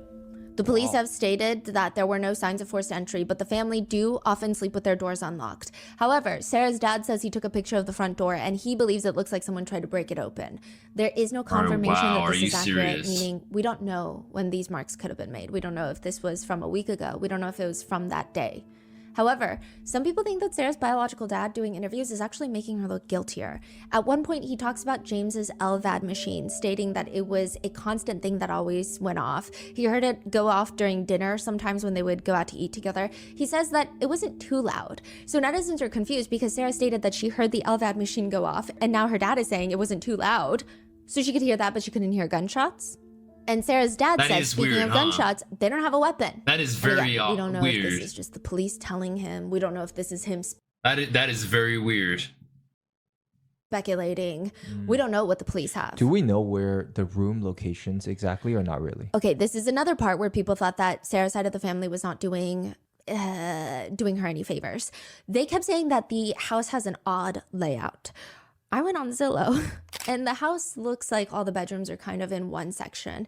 And even if it's not, it's a 2,000 square foot, one level. Bro, this house looks like it's like in the middle of nowhere. Like I don't see no neighbors near at all. It's like its own private property. House. Okay. So yeah, But even if- surely I mean the neighbors, they're not gonna hear nothing that goes on around this. If it weren't a one level house. And it's one story. It's not like it's two stories. So it's like, yeah, she should have been able to easily hear the gunshot. There's no excuse behind that. like a single level residence, Mhm. 2,000 square feet, you would probably hear gunshots. You would no like I doubt said. hear a Again, we're not gunshot. talking about a 50,000 square foot No commercial doubt. building. No doubt. Yeah. Even then, you probably could hear. Yeah, that gunshot is weird. So the bedrooms are not in like opposite. It doesn't appear so. Part I mean, of the there's house. Mm-hmm. there's no floor plan to the house, but James's family who have been to the house say the bedrooms are all in the same area. Like they're all in that same section. The only thing that's confusing is now some netizens are questioning whether or not the 5-year-old heard the gunshots, because if the murder weapon had not been found, it could have been a silencer on it. But if the 5-year-old heard the gunshots, then Sarah should have too. So that's where it's kind of tricky. I feel like the 5-year-old heard the gunshots. That doesn't seem like something a 5-year-old could even grasp an understanding of like, Yeah, I gun- mean, she probably wouldn't have understood what was happening, but I'm certain that the 5-year-old did hear the gunshots. So that's going back on to the whole Sarah thing. What's her excuse for not hearing it? That's what boggles me. it's very. I mean, I don't. I mean, gunshots are loud, but They're really is it loud. It's like possible that you're someone- even gonna feel the impact. Like if you cannot hear it, if you can't quote unquote hear the gunshot, you should be able to feel it. Like how when you feel a jet or a plane about to launch, you're gonna feel the force, the vibrational force of that. So I don't know. can sleep through that. Is what I'm trying to imagine. There's a lot of Experts are inconsistencies saying here. either A, the 5-year-old did not hear gunshots and maybe heard something else that startled her awake, and there was a silencer on the gun.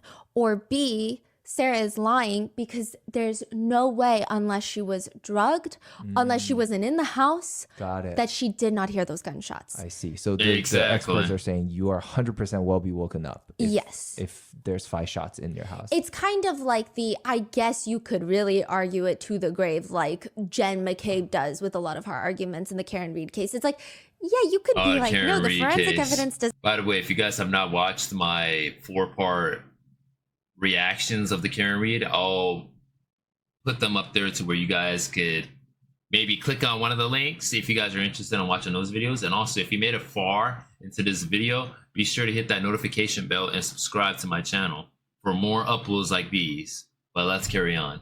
Doesn't know what it's talking about, but ultimately it's like Yeah, most people are like, come on, Got it. there's no way Got it. Yeah. unless there was a silencer. So the Unless dad there is was saying, a they don't have a silencer, weapon.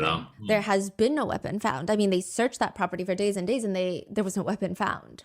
Again, we don't know if this is true. Some netizens feel sympathy for the dad. They say, I definitely understand why he's in denial. However, we need to learn to hold our children accountable. Or some people are commenting, I feel very sorry for the dad. I hope for his sake his daughter is innocent. Others are commenting, why would he let her be interrogated without an attorney? He just needs to keep quiet. He's making things worse for her. Some netizens just say, I guess I'm just going to wait to see the mountain of evidence. And so a lot of netizens have then taken to trying to figure out Sarah Patrick's motive. I do want to make a firm note here. This is a very sensitive part of the case that I was kind of struggling with the Rotten Mango team of like, okay, do we talk about this? Because this is a big part of the conversation right now as it's developing. And I can... Let me guess, this has something to do with her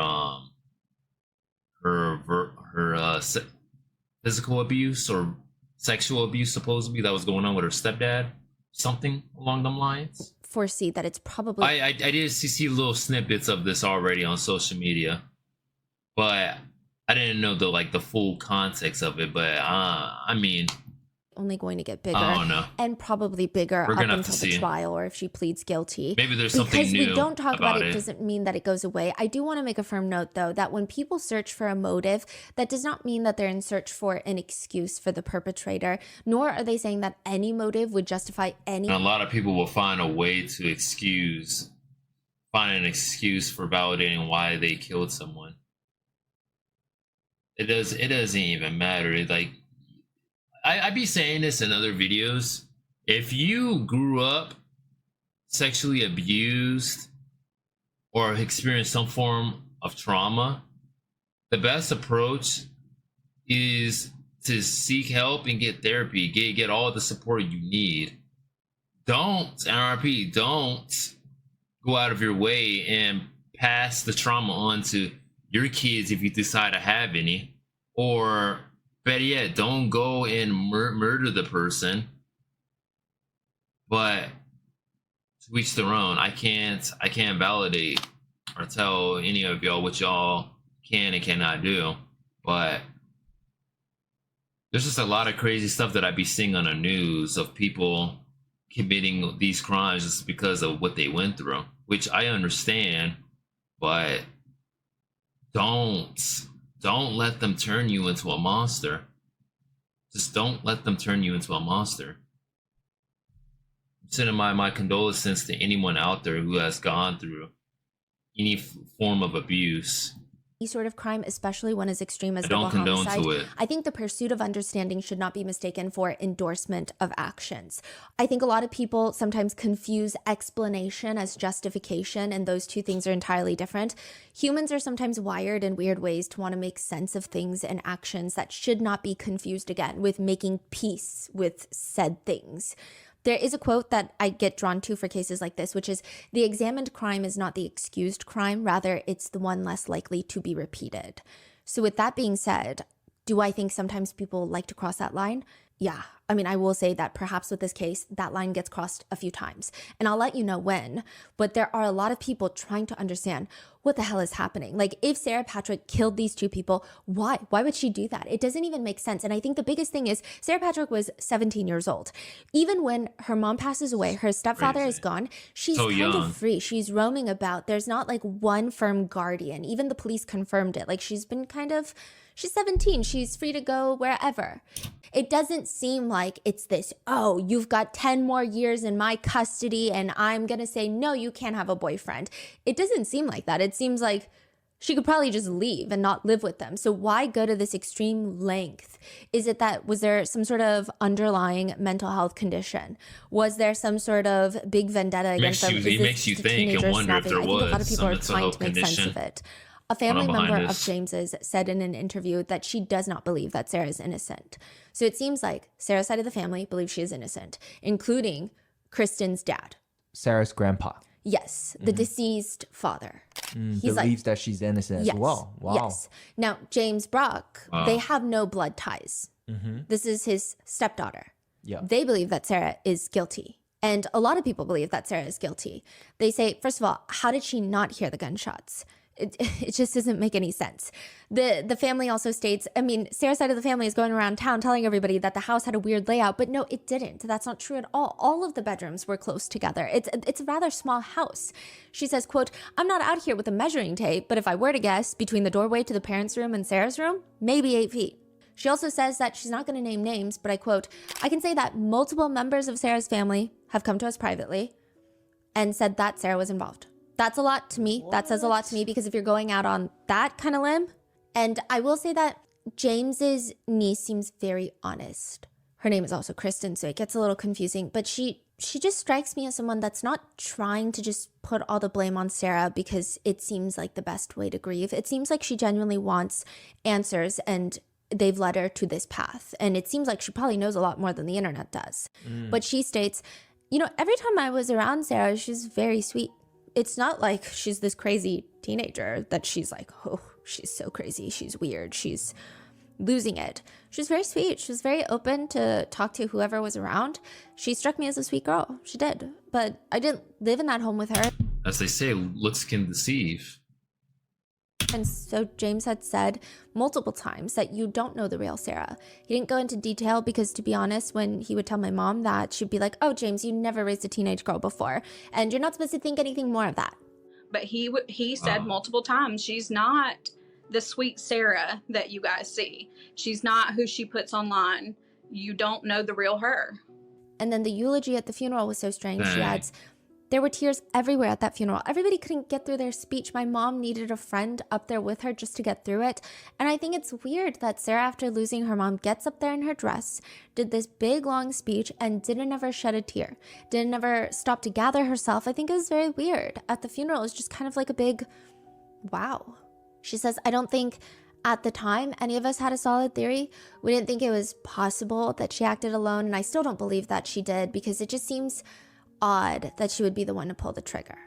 Interesting. So they believe that there's another person. Yes. Oh. And a lot of people believe that, and I think that is maybe why the that police other have been person very could be. about everything regarding this investigation. So let's go into people's theories of the motive. Again, motive is an explanation to actions, not a justification to actions, especially in this situation where it... Yeah, you hear that? It's not a justification to actions. Could be a reason, but it's not a justification. A lot of people get that mixed up. seems like Sarah does have other family members. She's 17. It seems like she was able to walk out of this house if she wanted to. It does not seem to be a self-defense. Like, this is not that. So there's really no justifying, but these are the theories online. The first is, this is the main one, that she wanted to be TikTok famous. There were pictures of her which is what I'm over here thinking, because who would post themselves crying and using a lot of trending sounds on TikTok? You use trending sounds unless you want to go viral. You're trying to appeal to certain audiences, demographics. That's why people use that stuff. So for like, it's just weird to use that for you talking about your dead parents. Like, isn't that weird alone? Why would you use trending sounds when expressing your sorrow and grief about your dead parents? Yeah, that it just sounds like attention seeking. Like I said in the beginning of this video, I don't mean to sound like a broken record, but that's what that sounds like to me. Obviously before the crimes happened, where she is lip syncing to songs and there is like an Oxygen true crime documentary playing in the back. People have taken this to say that she was someone that was obsessed with true crime and she wanted to become the... That's already a red flag too. I mean, anytime someone is obsessed with crime, like they watch it 24/7, no breaks, that is a sign of a serial killer. I'm not saying that everyone is like this. Hell, I'm watching a crime-based video right now. I'm hearing her talk about it. But that doesn't make me a serial killer. But I'm just saying, you know, stuff like this, it's... grieving daughter. And to gain attention, sympathy, love, and adoration through the internet through that way. She was using her dad's phone because her phone was confiscated. She was promoting her TikTok page on her dad's Facebook. She was posting on her dad's Facebook. And it's very interesting because I will say that James Brock's side of the family, when they were posting, it was very much like, spread the word, $5,000 reward, spread the word, spread the word. Sarah... It spread the word rather than saying that I'm actually just so scared and I don't know what the heck is going to happen. It's more of, hurry up and find the killers right now and you will get an award for it.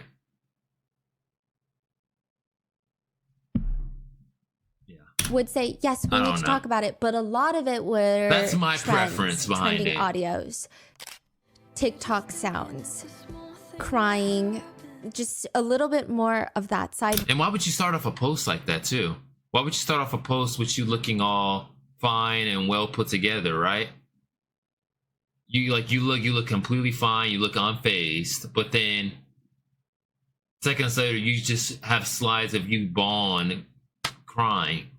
Like what is up with that? Versus like, can we please talk about it? Can we please raise awareness? Can we please talk about this case? So a lot of people have felt that is part of maybe her motive of trying to become TikTok famous. The fact that she's reaching out to TikTok content creators to ask them to cover her case is also another supplemental piece of evidence that people have for believing this motive. As you can see, she reached out to me back in May. She messaged me back on June 3rd and just said, search up Brock Cake. You also noticed her growth on followers too from posting stuff like that. She had 374 followers, but then hold on, if I could try to go back on it. Well, anyways, you know, I already remember the number. It said 3K followers. She would also It post said things 3K like, on it. we need lots of shares because this case can't be forgotten about. But at the same time, And like she seems to be obsessed with the likes, the attention that it's getting. I don't want to make rather too much than noise the on social media because I actual don't want to scare this person main off. thing People that's thought that was just kind of a weird phrase. behind it. And so that's a big chunk of people. They think that she did this because she wanted to get TikTok famous. And maybe she just did not like her parents. Because I don't think you could do that just to get TikTok. I don't know. Yeah. One netizen comments, I don't know, it's twisted, but I don't get the vibe that she was getting such satisfaction out of fooling people. I think she took comfort in getting all the emotional support that she might have lacked, maybe from everywhere else. Of course, she had to play it off online, but I mean, she did sure go out of her way to get attention, which is really fucked up. So I think even as people are commenting, they're kind of confused. They're like, at the same time, she didn't need to post so many trending audios nonstop to try and get views. But at the same time, I don't know if that's the motive. Like, that's what netizens are saying. Other netizens are saying, do you think that her posting on TikTok was her trying to confess to the crime? Bro, no, I'm not buying it. I'm not buying it. And this goes into the psychology where a lot of people say that killers sometimes want to get caught. A lot of people say that serial killers want to get caught because they want the notoriety and they want to be recognized for their crimes. That's Other the people mindset say of a that when narcissist. it's killers that are not complete serial killers, where they do feel some guilt and behavior. remorse, they kind of do these subconscious things in an effort to get caught. It's like people say it's like the lottery effect. When people win the lottery, they almost subconsciously maybe feel like they don't deserve the money or they didn't earn the money, so they'll blow through the money. It's kind of, I don't know, some people are saying that. They're saying it doesn't make sense. It's a huge flawed way of thinking. That you would reach out to content creators to cover your case, to get more attention on your case if you're getting away with it. They're saying it just doesn't make sense. And that's why people are saying, no, but it's not about getting away with it. It's about getting TikTok famous. So that's been a huge back and forth. I will say one quick reminder, though, is one netizen comment reads, she let her little sister find her parents' bodies. I don't think it really matters if she felt any remorse. If she did this, like, she let her little sister find her parents' bodies. Nah. Bro, every time she says something new, it just makes her feel more guilty. Why would you let your little sister find your dead parents' corpse? Can you imagine the trauma and devastation that must have went on in the mind of that little girl? Hell no. Nah. It's crazy. Then comes the second theory, and this is where I think things get a little bit tricky. There are a lot of people that have resorted to, I would say a good chunk of people are internet sleuthing. They're going online, they're digging into old Facebook posts, they're going on to Instagram accounts and just trying to put some puzzle pieces together for their own understanding of this crime. And then there are people who are straight up victim blaming. She and James Brock officially start dating in 2018, or at least on Facebook. And people are commenting, a new man, good for you. And she's responding, a keeper, finally. New to the public eye, but already in mine and the kids' hearts. Love after divorce is possible, heart emoji. So it seems like things are going well, up until September 20th, 2022. So this is 2 years and 3 months before the crime. Kristen posts on Facebook a very cryptic message. And it's to the point, but somehow cryptic, and it has underlying messages, and it just reads, yeah, this hurts me, but it's gonna hurt her more. And she's talking about their 5-year-old daughter. Again, let's call her Bella. Please pray for us and our safety. Please let me know if you see James Brock so you can warn me. He is trying to kill me, has been trying to get to the house and to the child. Man, wasted tears, now huge fears. Wait, what's going on? So she's posting to her Facebook friends that her little 5-year-old daughter is going to be heartbroken because it appears that her and James are no longer going to be together. And she tells her Facebook friends, hey, if you see James Brock, you have to let me know because he's trying to kill me. Okay. So on that post, one netizen comments, and this is new, they're saying, sad, this is learned behavior. There's a lot more to this story, and I hope it's all put out there. So there's this argument of, can these posts be used with online discourse to talk about maybe why Sarah Patrick committed these crimes? Or is it too soon because nothing has been confirmed, although these are from Kristen Brock's Facebook page? I will say, I do think that a lot of the attention is more so on Kristen Brock because that is Sarah Grace's biological mom. And she does have a lot of Facebook posts talking about her relationship with James. And it seems like a lot of, she was also arrested for child cruelty. We're going to get there. But it seems like she was, from a lot of people's accounts, she was sometimes a little volatile. Even from these posts where she is talking about James trying to kill her, James is very calm anytime he interacts with her on Facebook. And she accuses him of trying to kill her. She accuses him of completely leaving the kid, never calling their 5-year-old. Her and she has been devastated for hours, puked and all. James doesn't be like this to a 3-year-old.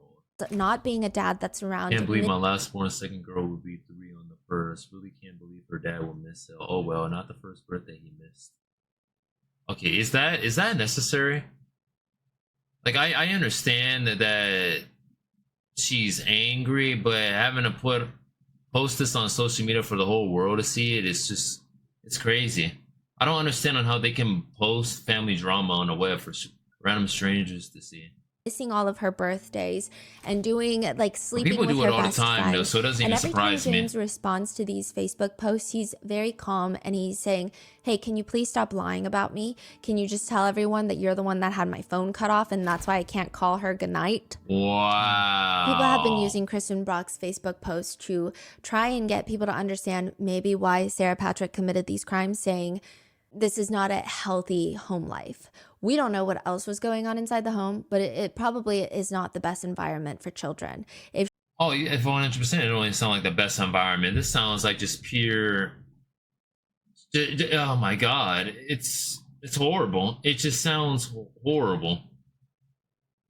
Talk about a huge family dysfunction.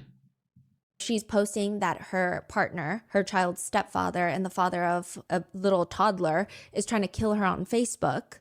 It seems very tumultuous. Like, if that's really what you would think, then you should go to the police. You should do these things to protect your children, if that's truly what you believe is going to happen.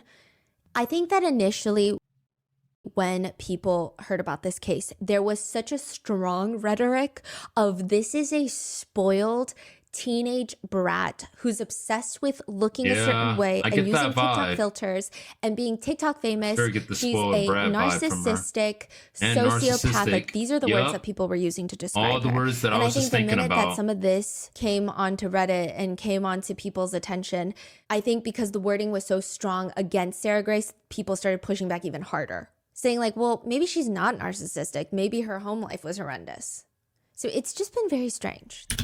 Even if it was horrific, still doesn't give her the excuse to do what she did. I mean, I'm not even going to point the finger and say that she murdered her parents, but it's just a thought. I mean, based on what I've already said previously, the odds are completely against her because a bunch of stuff is not adding up, but That's just my opinion though.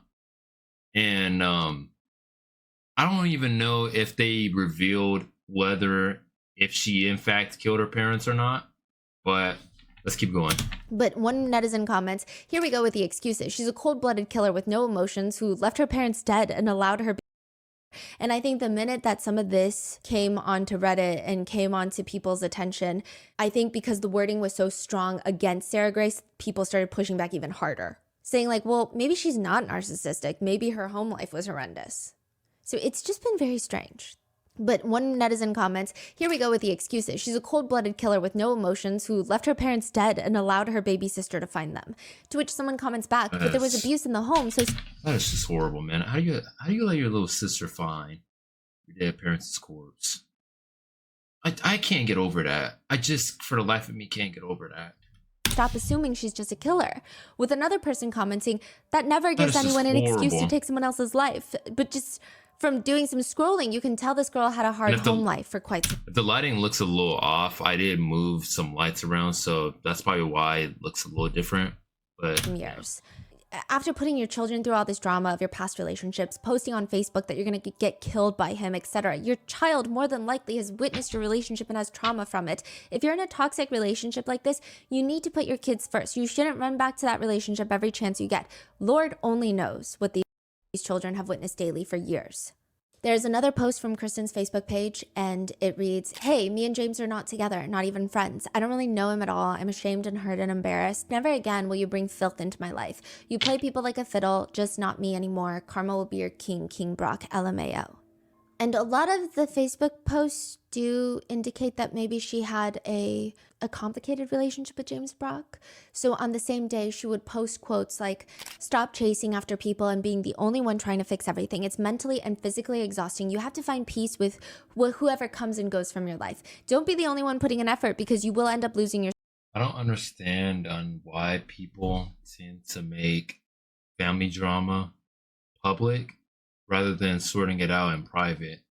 I feel like that would be more ideal than getting a bunch of strangers that you don't even know across the world getting into your business, basically poisoning your mind, gaslighting you into thinking that this is okay. That's not okay. You know? I never understood that. But I also noticed that on top of this message, it says, yes, she from day one to last with the same KKK. I don't know what that's about, but yeah, let's carry on. Yourself trying to save everyone else. And then the same day she posts, and just like that, voila. Thank you, Lord, for opening my eyes and showing me what I need to see. And then the same day she posts another one that says, I instantly smile when I see a text from you. I don't even care what's in it. It's just amazing to know I crossed your mind for a second. And this is all about James, clearly. Wow. Seems like it. Okay. So overall, I don't get it. At least in 2022, I honestly don't get their it. relationship... That's a sign of attention seeking too. If you have to post how you're feeling on the internet for people to see, it's just like you're opening doors for unwanted company. Just doing this. Was probably on rocky footing. She also posted asking her friends, how do I change my name on here? It's set to Kristen Brock using James's last name. And she's like, anybody, please? To which a stranger is commenting like, you need to make a new account. And she's responding to the stranger, ugh, I hate him now. I'm sorry. He has hurt us for the last time. I know he don't give two craps. In another post, she shares a quote that reads, humble enough to know I'm replaceable, cocky enough to know it's a downgrade. And then she comments on that, James doesn't call, and call our 5-year-old, and I'm about to go to bed. Once I wake up, it's GNU, everything. I don't know what that means. I can't let this little girl's heart be broke by him ever again. To which James responds, writing, be sure you tell everyone you had my phone cut off. Around this time, in another random comment thread, Kristen tells a friend in the public section of her Facebook page, crazy. Quote, now, I don't know because I caught him with my best friend this morning.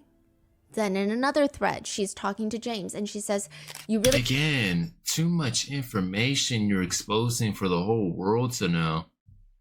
Like, address this privately. This doesn't even need to be known. But, I don't know. I guess this was necessary to go in depth on Sarah's potential reasoning for murdering her parents. So, I can see why this was needed. "We are a bitch for not calling our daughter." Then another comment, Wow. she writes, "Just another gay J now. Go fuck in someone else's yard, you dope head." James comments back, retaliating, "You know what? You can stop lying to everyone and start telling the truth. You're a fucking joke. Message me and then block me after I message you and then telling lies. You had my phone cut off so I couldn't call and block, and then now you're texting. And you're the dope head that hasn't been asleep. Game on, Kristen. I will do the same shit to you. Tired of the abuse from you." So this is what James is responding. In addition, a few days after all of that, on September 26, 2022, Kristen posts an address onto Facebook with just the words, "Party over here." Someone comments, "No one's going to show up to a party at 4 a.m. on Sunday."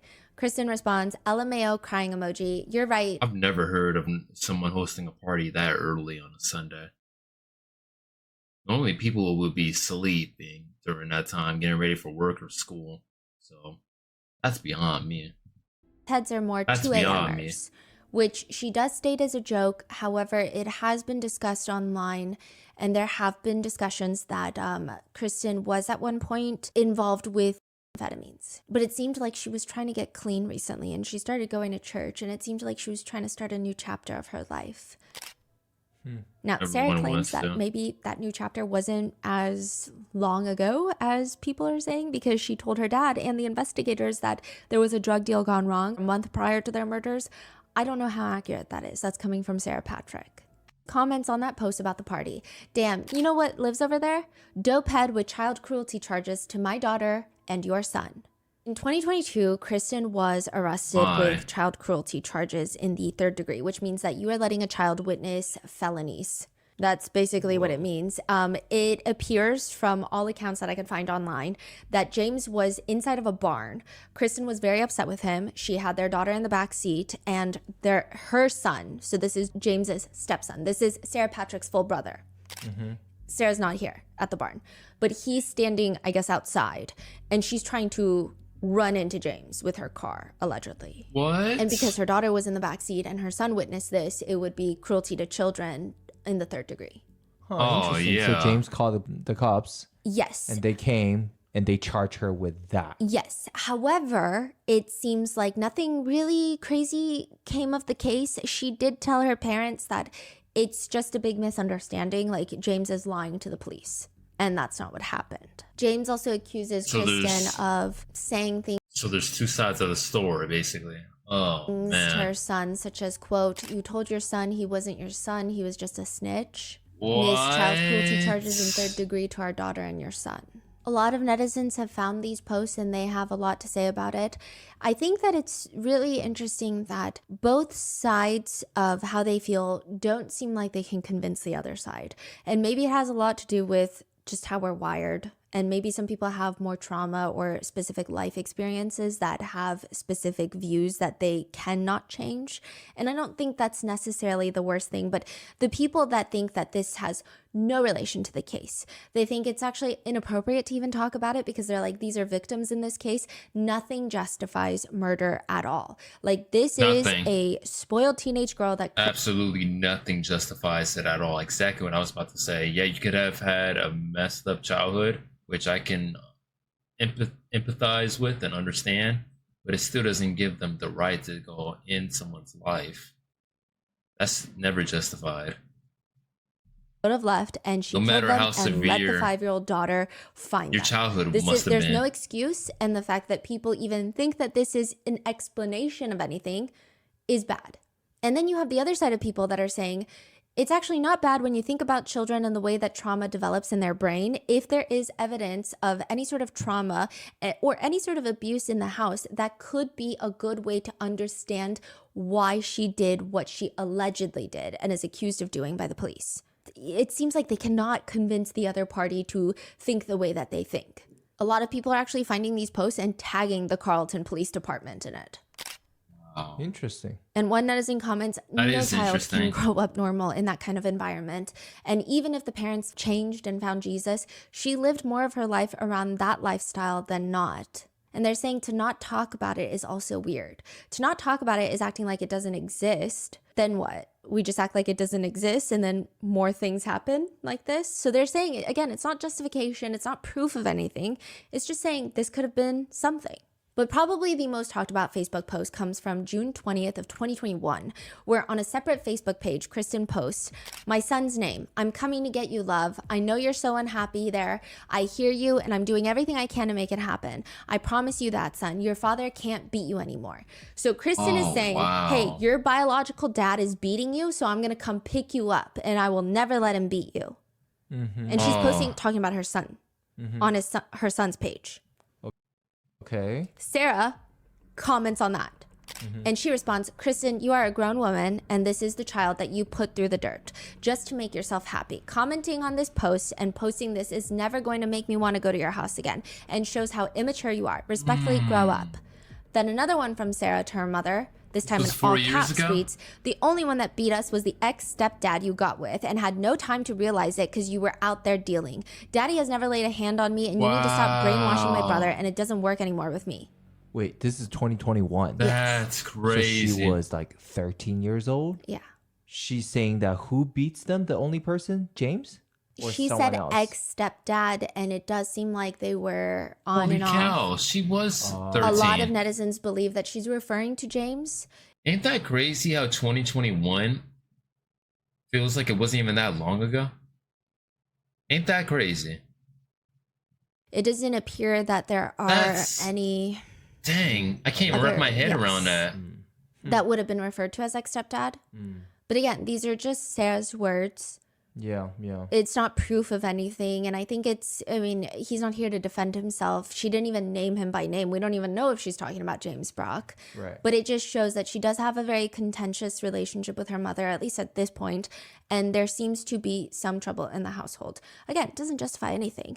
Kristen responds, "Maybe you need to call me because we need some therapy for real. Sad this is the only way you talk to your mom." Court documents also reveal that Sarah's biological dad, when they get a divorce, Sarah's dad states that Kristen, quote, "The mother has unrehabilitated substance abuse issues, and both she and her boyfriend," referring to James Brock, "fail to adequately provide a suitable drug-free environment for minor children." This is really Sarah's disturbing. biological dad is accusing Kristen of exposing the children to weed and meth. The motion in the custody battle court docs allege that Kristen would let her friends come over when they were high on meth. And the filing includes this allegation, quote, "As a result of the mother's drug usage and the mother's boyfriend disciplining the minor son with a belt that left a visible injury, the Department of Family and Children Services got involved. He claims that DFACS, which is like CPS in Georgia, gets involved, but the couple quietly moves from one county to another without alerting DFACS. So then DFACS, they just kind of give up on the case because their workload is too high." Sarah's dad alleges that Kristen would have, quote, spiraling behaviors that would make it, quote, extremely unsafe for her to have the children in any unsupervised manner. According to the court document, Sarah allegedly told her teacher that she knew that her mom had drugs in the house and she didn't want to go back to living with her mom. This is when she's like 11.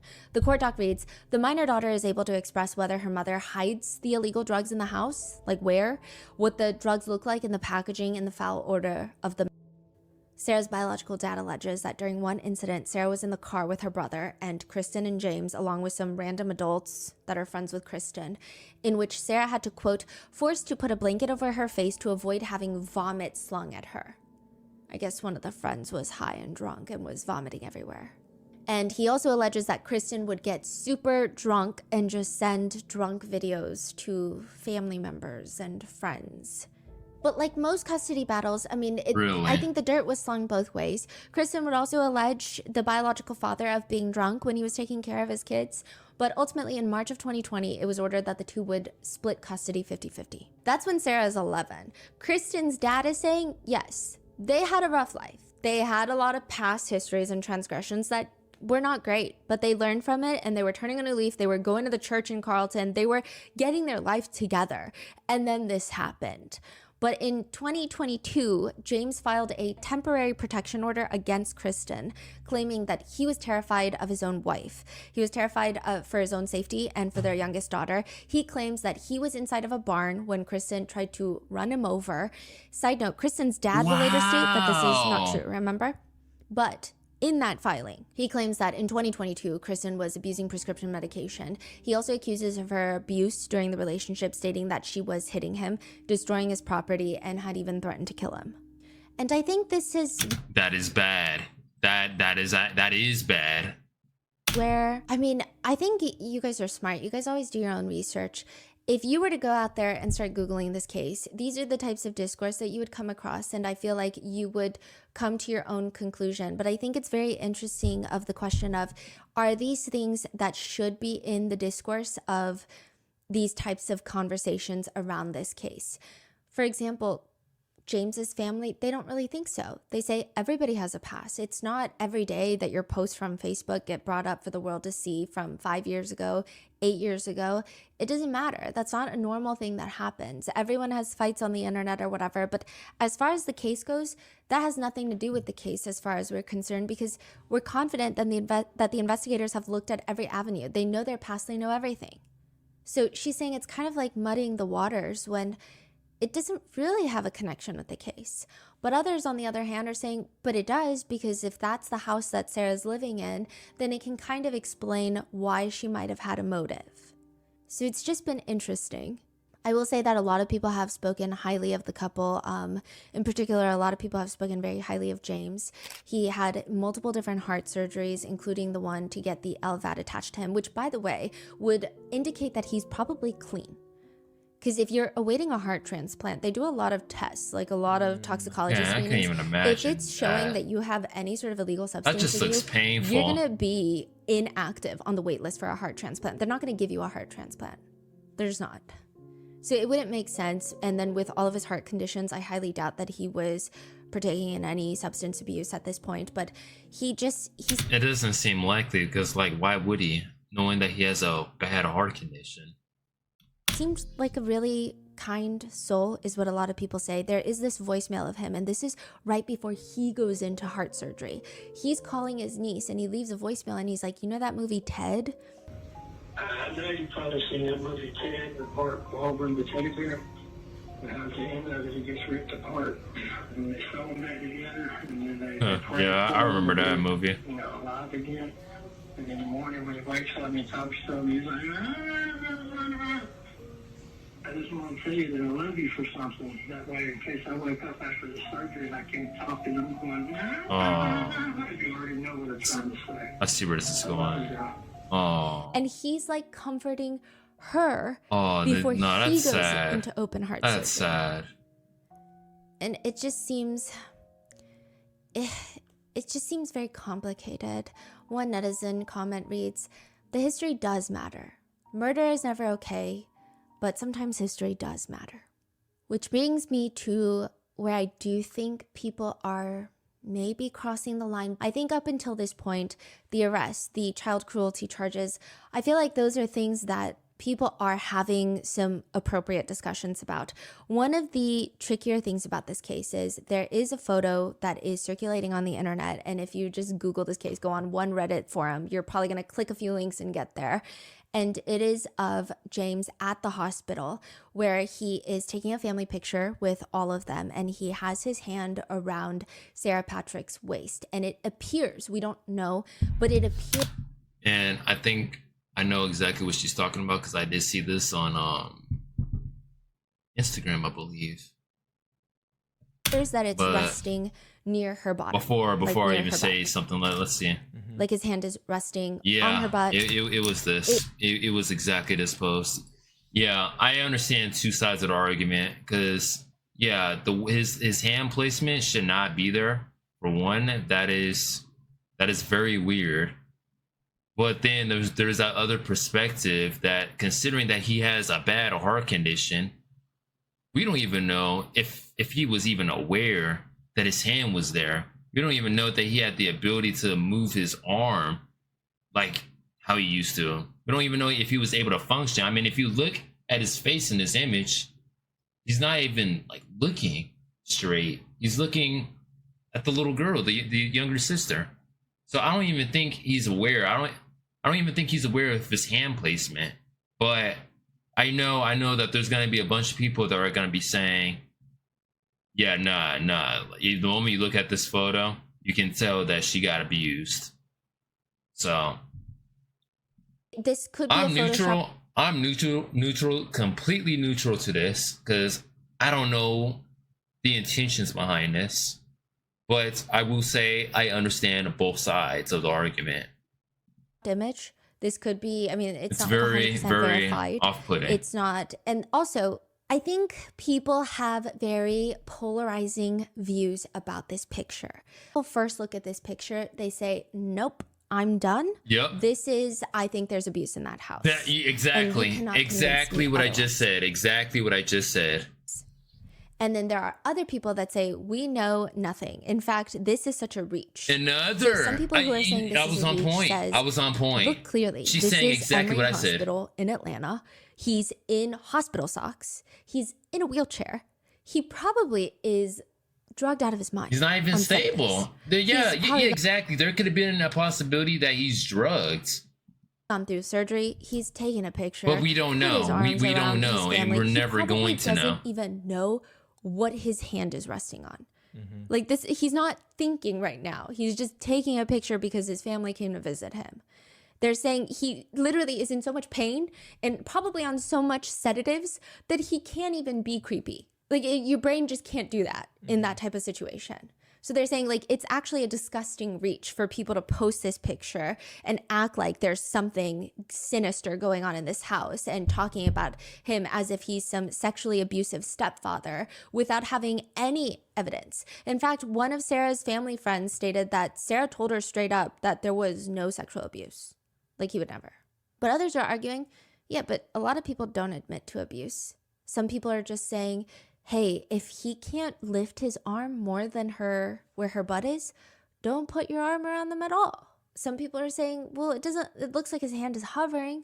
Some people are arguing, well, it doesn't really matter. It's just weird. This is a teenage girl. I completely understand. Some people are saying it's very different per house. Like a lot of people have different barriers and boundaries for personal space. Like I think some families are a lot more. Yeah, some families they take the approach where they give the side hugs instead of the full open hugs. I mean, yeah, every family, every culture, every family background has their own ways of showing respect and love somehow. But yeah, more expressive with their physical affection for each other, like kissing each other on the cheek. My family is like a strict side hug family. Yeah, you see, we love our personal space all the time. With her, it would be a side hug thing because my family was like that at first. No, as a single parent, I would never let my husband touch my daughter like that. But it is interesting. Some netizens are commenting about this picture. I mean, seriously, why are so many people almost desperately hoping that her stepfather abused her? Others are commenting the fact that so many people are trying to make this. It's just because they're trying to find an excuse to validate what she did. Well, what she allegedly did, I should say. Like an innocent mistake of brushing it off because he just had surgery or etc. is absolutely crazy. He had his hand on that child's ass and there's no excuse for that.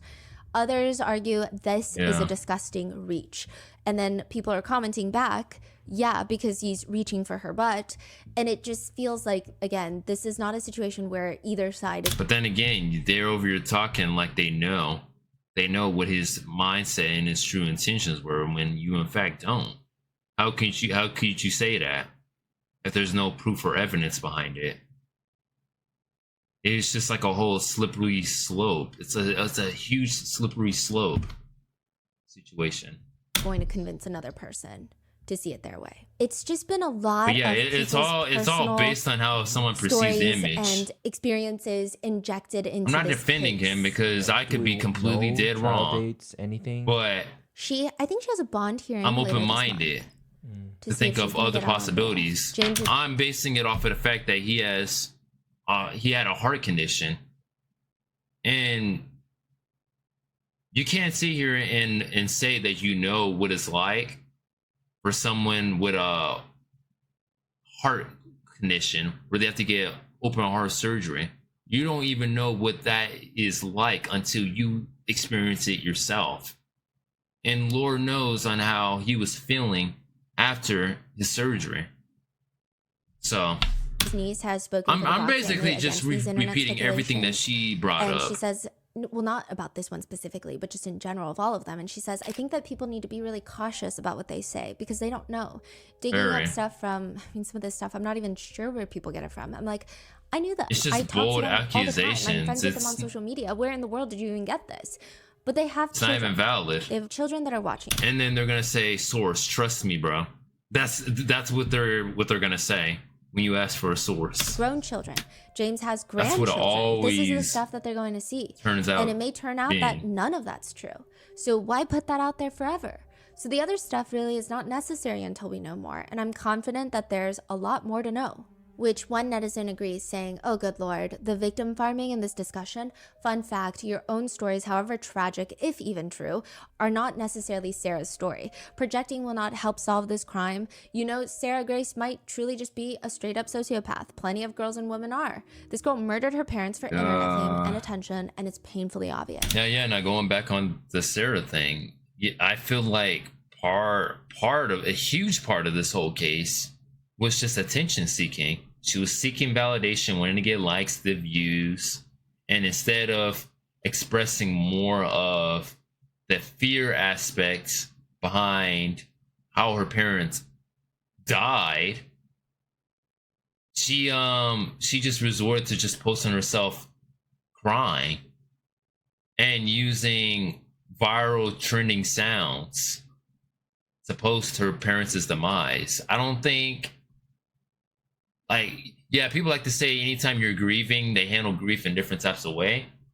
That is just a very weird way to handle grief, don't you think? And it's also the fact that she, quote unquote, didn't hear any gunshots. Meanwhile, we all saw with our own two eyes where they were living. It was a one-story house. It wasn't even 2 stories. And I'm pretty sure that when you hear a gunshot, you're going to most likely hear it. If you don't hear it, then you're going to at least feel the vibrational pull force. So, I don't know. Others say the picture's weird. But the she let her picture little sister is find her weird, parents. though. She's evil and wanted attention. I don't know why you guys are always sympathizing with the It's a very Another person hard comments, my brother did this to my mom. hard thing to We all discuss had an about amazing home life. when we don't What even pisses know me off is what's people really saying, going on "My mom behind must it. have been a We're just terrible going person." based on No, assumptions. my brother was a terrible person. And so with that is the Sarah Grace Patrick case as of right now. Wow. I do think it's interesting because I don't know why. I feel like if this case were to happen a few years ago, I don't know if there would be this much discourse of whether or not she had a different motive that was not just pure sociopathic tendencies and or just pure insatiable hunger for violence. It feels like a lot of people are trying to understand her motive more than I would imagine would have happened years ago. And it's been an interesting conversation to see unfold online. What are your thoughts? Do you think it's an appropriate Well, conversation you that guys people are already know having my online? thoughts on this Do you think it's an situation. I mean, I've unfair said it so many conversation? times Do you throughout this feel like video, it and I don't adds want to some sort repeat of myself and sound like a understanding? broken I mean, record. these are things that will probably come out during the trial. So what are your thoughts? Let me know in the comments and be safe. And I'll see you in the next one. All right, be sure to go support Rotten Mango as she provides this content for us to listen and watch. And yeah, I'll be sure to drop the link to this video in the description below, as well as a link to my Twitch, my Discord community, and my social medias for any of y'all that are interested in following me on those platforms. But yeah, going back on this case, yeah, you guys already know my thoughts and opinions on it. This is crazy. I don't know if she dropped a part 2 of the court trial to where they're stating if Sarah was in fact guilty or not.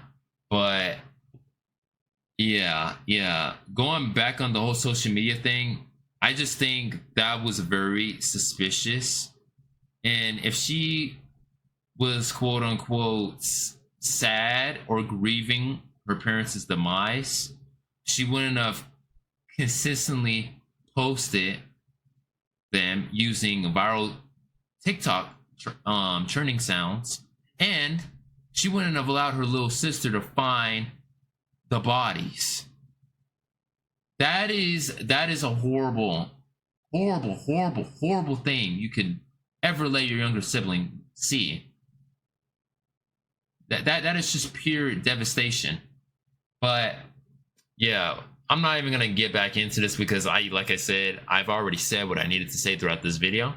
But you guys list what you guys think in the comment section about this case. please comment your thoughts on this. And you guys all have a blessed evening. Angie Sentine out.